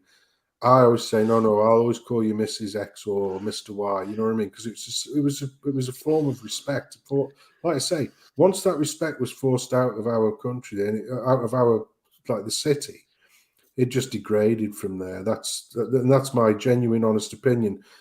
Once they took the industry out of the city, where you had hard men doing hard jobs, yeah, and I'm not talking about hard men like fighting wise. I'm talking about hard men who knew at any given moment they could fucking have a coal seam collapse in on them, which happened to me dad twice, by the way. He was really lucky, to be fair. And people on a smelt, if a chain snapped on a smelt, and liquid steel just fell on a bloke, he's dead. You know, instantly dead. You know, that could happen at any time. You didn't want it to happen, but that was always the thing. So these men used to go about their daily lives not really considering the outcomes or the consequences, because if you ever thought about it, you'd never leave the room. That's why we're all melting now over a fucking sniffle for the last 2 years, like fucking weak imbeciles. You know, the government would never have gotten away with the fallacy of the shit we've gone through over the last 2 years in the late 70s, early 80s, when we still had a lot of fucking hard men working hard jobs. They said, yeah, well, fucking get on with it. You know, that would have been the attitude then, wouldn't it? Oh, totally. I remember seeing well, it wasn't actually a documentary, but it was a part of a program where they were talking to these people that lived on an island, third world, and they had their food came from fishing, and what happened was the boat went out to catch fish. A shark had got somebody that was on the boat, and obviously got it back. They had the funeral, and the next day, the young men were hemming and hawing about going out in the boat, and the elders walked over, grabbed the boat, and started pulling them to the sea. And the young men were, "What are you doing?" Says, "We need to eat. There's fish in the sea. We're going fishing." And at that, the young man went, "No, actually, you just go back to do what you were doing. We're going to do the fishing." And they were very similar to what would have happened in the 70s, 80s. If they had said, "See this factory of yours, we're closing it down because there's a couple of people have a sniffle," and I went, "Fuck off. We need to get this job done. We need to earn our money." And we're going in. But see now, it's madness. Absolutely. Exile, are you still there, mate? Just a quick question. If you're still there, are you still there? Or has he gone? He might have gone. Because I was going to ask him, because the Danes, they're no slackers when it... Are you still there, mate? Oh, I think he's having mic trouble again. Yeah. I can see his mic going from on the mute. So I think he's actually having mic problems. Because I was going to say, you know, we can't hear you, mate, if you're speaking. I think your mic's Donald ducked again. But my question to yourself was going to be, you know, Denmark, Northern European country, hardship. You know, your guys were pretty much the same as us. You know, hard men doing hard jobs, and I would imagine that. You're back, mate. Yeah, I would imagine Denmark would have been pretty much the same. Yeah. Yeah, Denmark, around Silkeborg, there was a lot of steel industry. I remember it as a young boy, the big trucks bringing the bars and the girders. But yeah, the Danish men were just like big bloody Vikings. But even now in Denmark, wokeism is a disease, and many Danish guys are just cucks themselves. It's very few actual tough macho men around. Copenhagen is a no-no because there is the multi-culti, capitalist, progressive, Marxist state, and everybody thinks it's better to be in a safe space and to be politically correct and not offend anyone with non-offensive dialogue.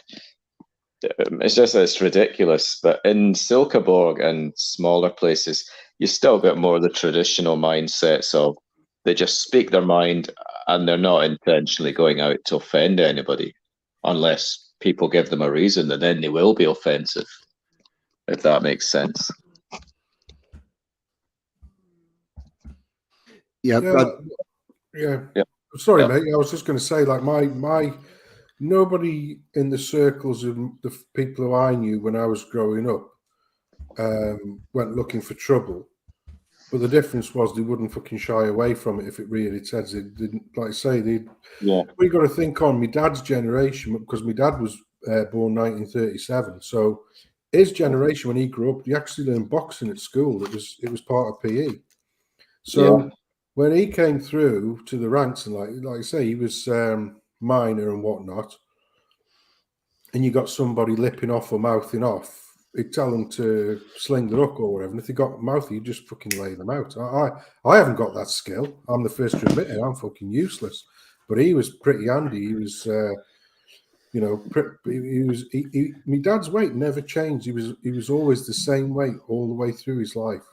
You know, I mean, I wish I had that fucking thing. But he was, he represented the pit boxing, and he was one of the NCB boxers and that. But he was the most mild, gentle bloke you'll ever hear. But woe betide if he heard anybody disrespect a lady or anything, he'd fucking lay them out.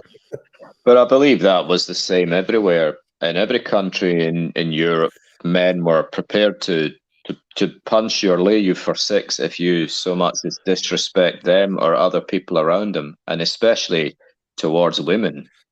Yeah, absolutely. And was society worse for that? No, actually, everybody knew their place, and in fact, there was actually a lot more respect towards people back then, especially younger ones towards elders. And now that's few and far between. Yeah. The problem, could I just add another thing? The problem with Denmark, especially Copenhagen, it's got a problem with migrants from the Middle East and North Africa and coming in, but it's not as bad as Sweden.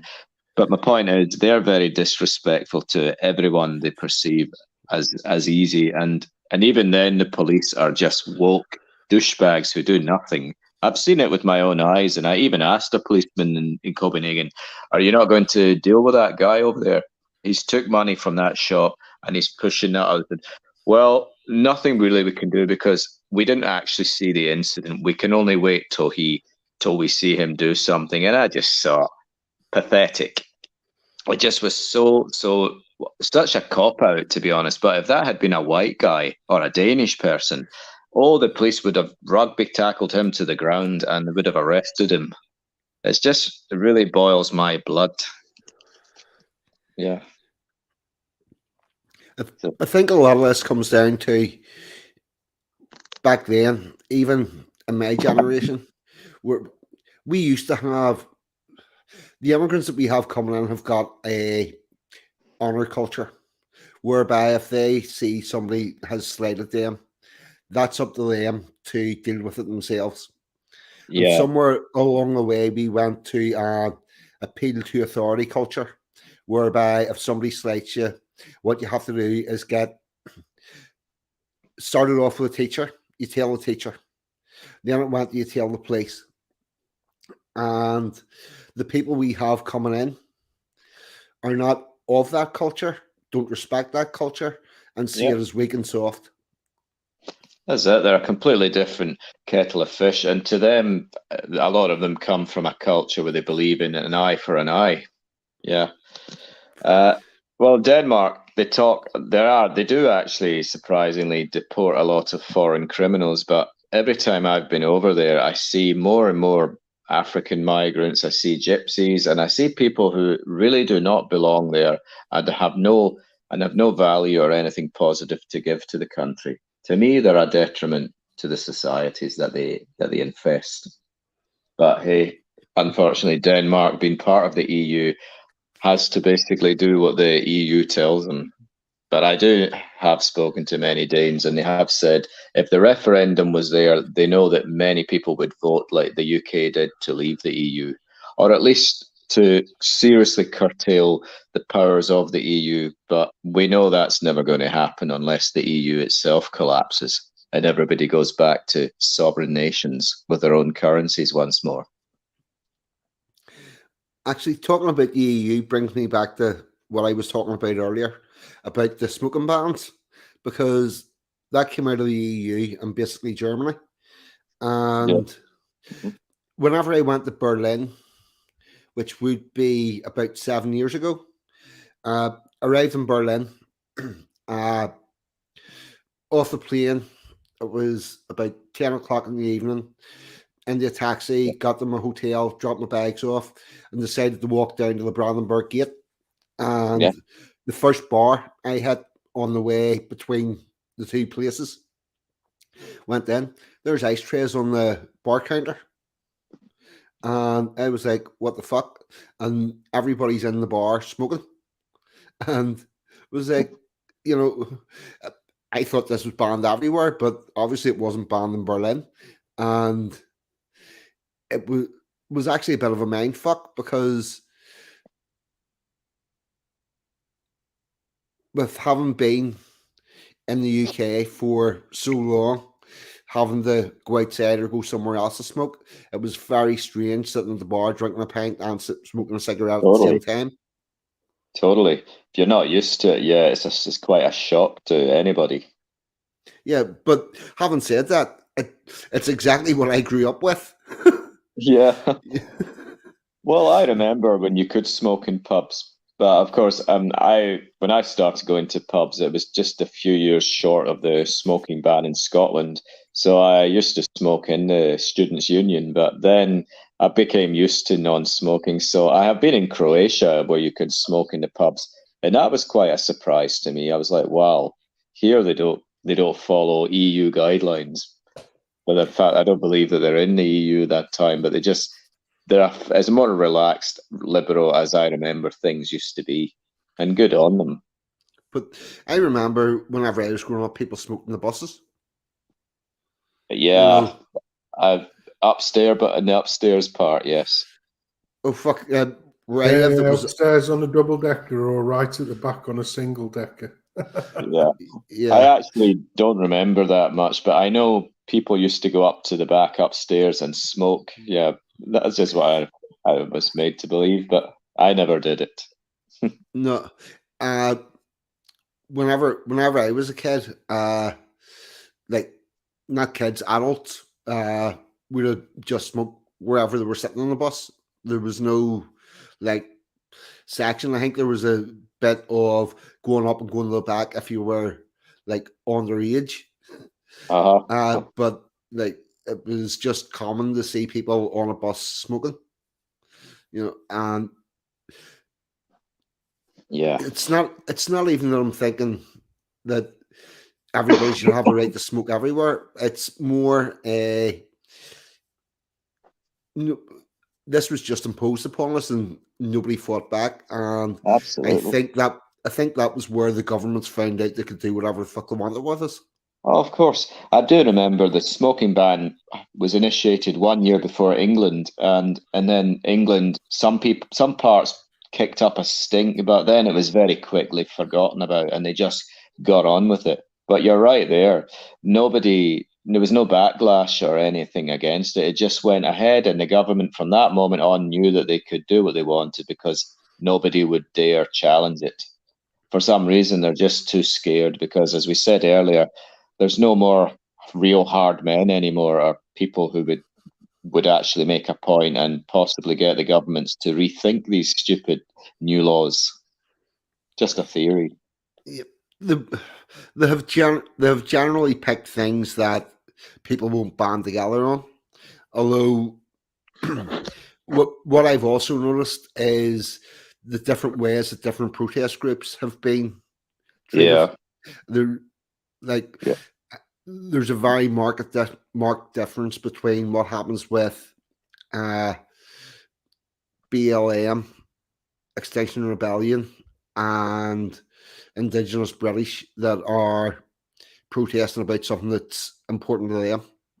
The difference is fucking wild. Of course.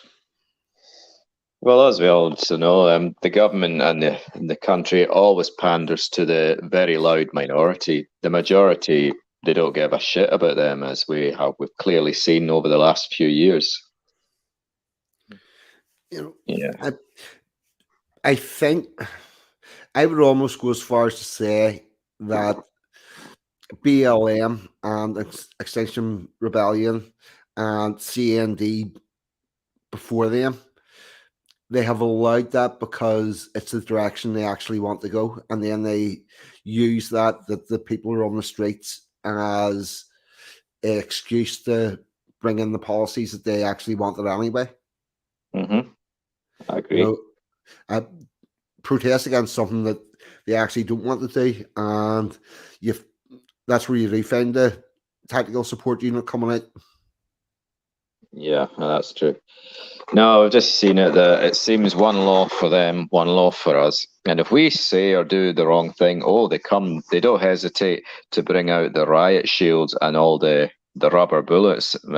Although in the UK mainland, that's a rarity. It's more common than it was in Northern Ireland. But the point is, they are more quick to go for us than all these Extinction Rebellion idiots, BLM, and all the soap dodgers in general. And it just bloody makes me sick. Well, that's the reason why that's the case is because they are actually doing the work of the system. You know, everything that Extinction Rebellion and BLM and all these twats are doing is all for the promulgation of what the system actually wants, which is the globalist agenda. You know, they think that they're being edgy by doing all this, you know, all these different protests and whatnot, but they're leaning against an open door.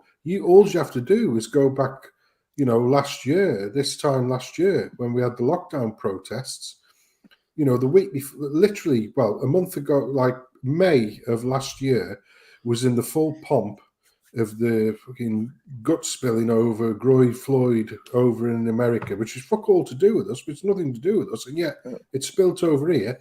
So we had, you know, week after week of BLM marches causing fucking mayhem, trying to like flags on fire in the cenotaph, and you know, as 42 was saying about, you know, trying to deface Churchill, and you've got the police there taking a knee and saying, "Oh, you naughty little scamp, you know, get yourself down." A week later, London had the anti-lockdown protests, and it was fucking Black Mariahs, Billy Club riot. Like, I mean, when the Black Lives Matter people were there, the police were in short sleeve t-shirts, taking a knee, you know, didn't even have a pair of handcuffs between them.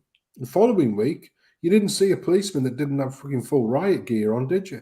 And they were like literally, and they were literally handcuffing 70-year-old women and throwing them in the back of the bloody riot vans. Yeah, speaking that tells you all you need to know. Yeah. Oh, here I'll tell you better than that. See, in 2012, 2013, whenever the Union Banner protests were going on in Belfast, we went on a protest into the town, into the city centre, and the police that were around us were in short-sleeved and short hats. And whenever we were on our way out, they were all in the full Ninja Turtle outfits, and we're like, "Yeah, here we go, it's on." Yeah.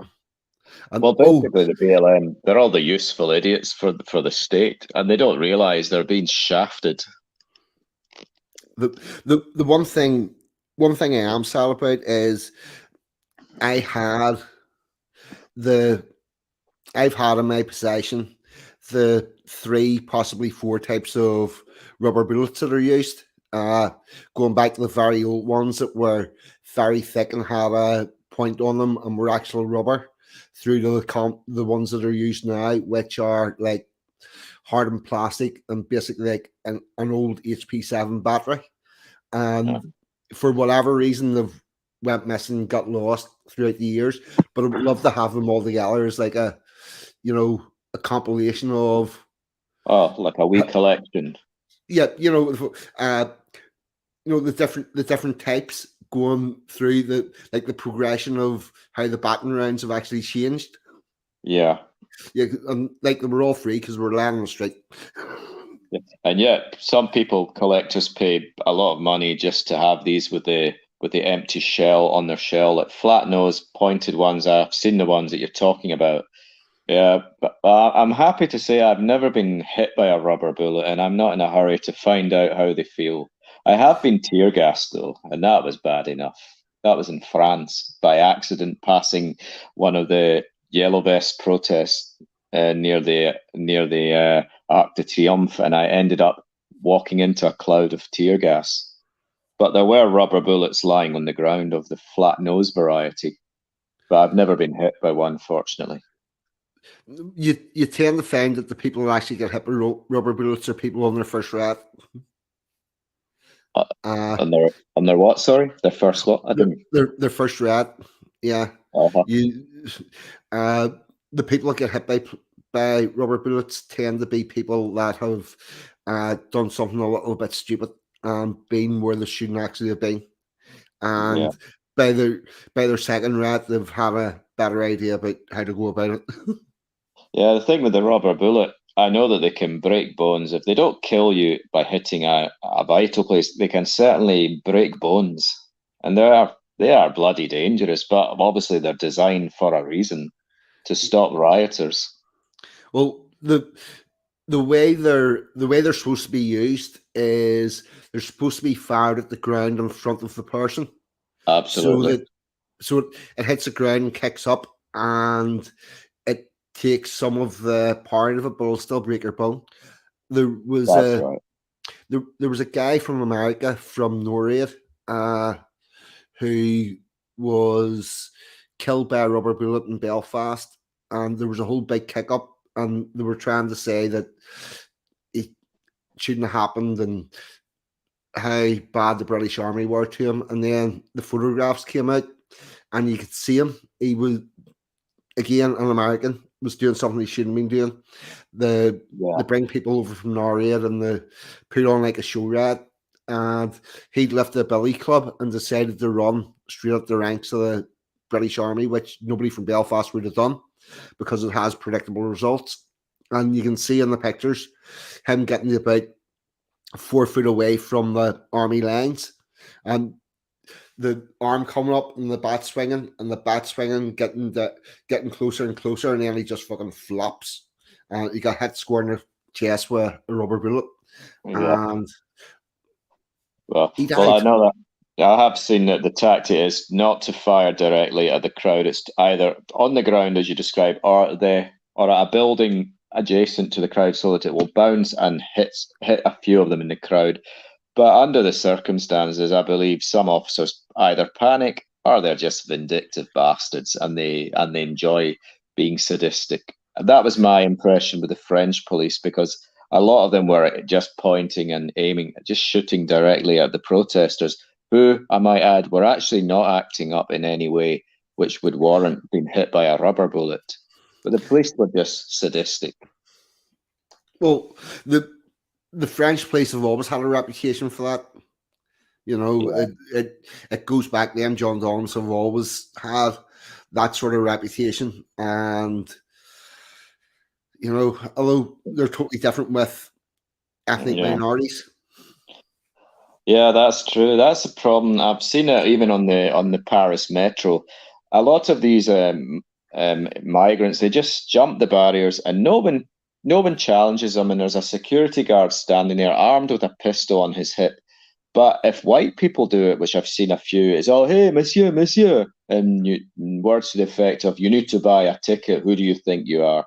Now, they're either too scared to be called racist by approaching the migrants, or they just are like, "Oh, whatever. It's easier to pick on the white French people." Very much like here, I believe. Yeah.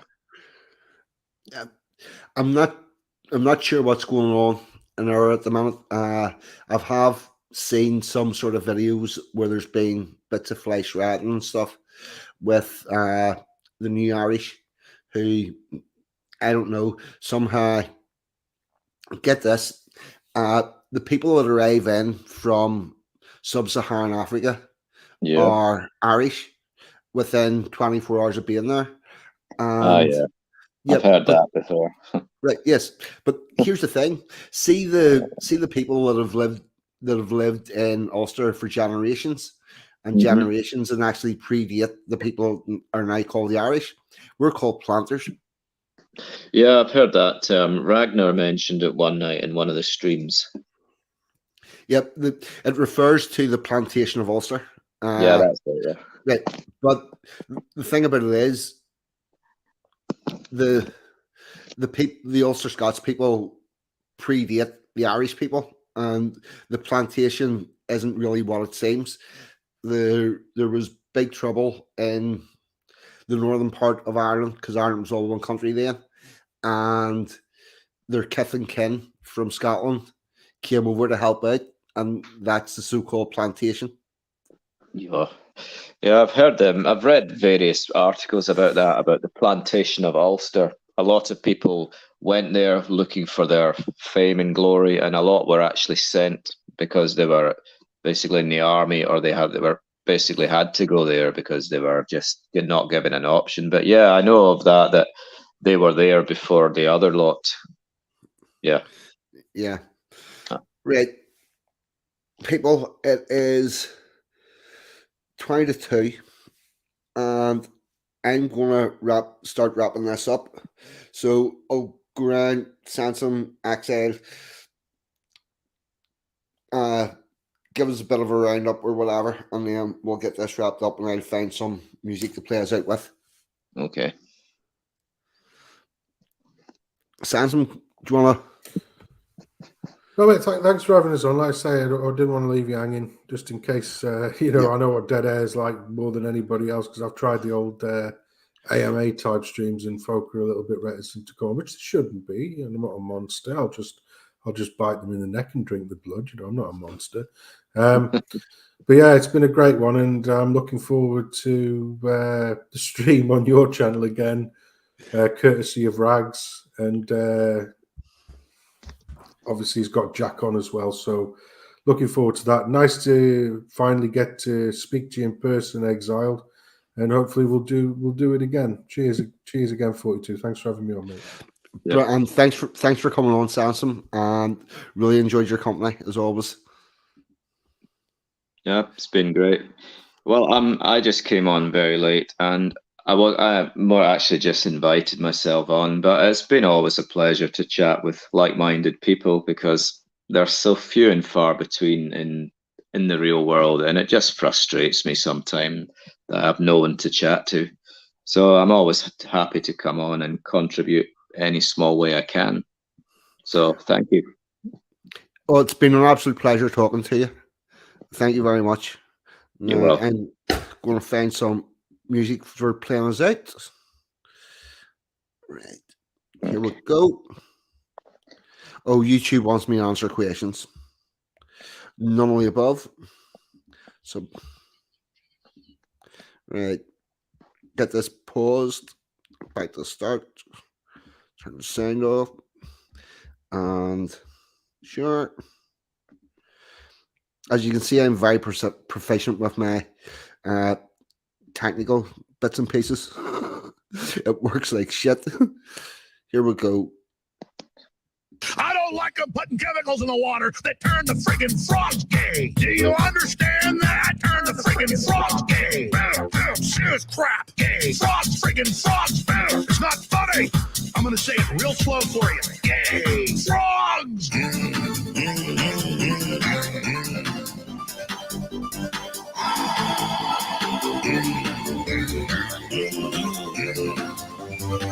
Won't you fight for your life? Gay frogs, friggin' frogs. I don't like a frog. Gay friggin' frogs. Frogs. Friggin' Won't you fight the frogs? It's not funny. I'm gonna say it real slow for you. Frogs. Place. Right, lads. Thanks very much, everybody. Thanks, everybody in the chat. And I'll see you all with Ragnar tomorrow night. All the best. And broadcast.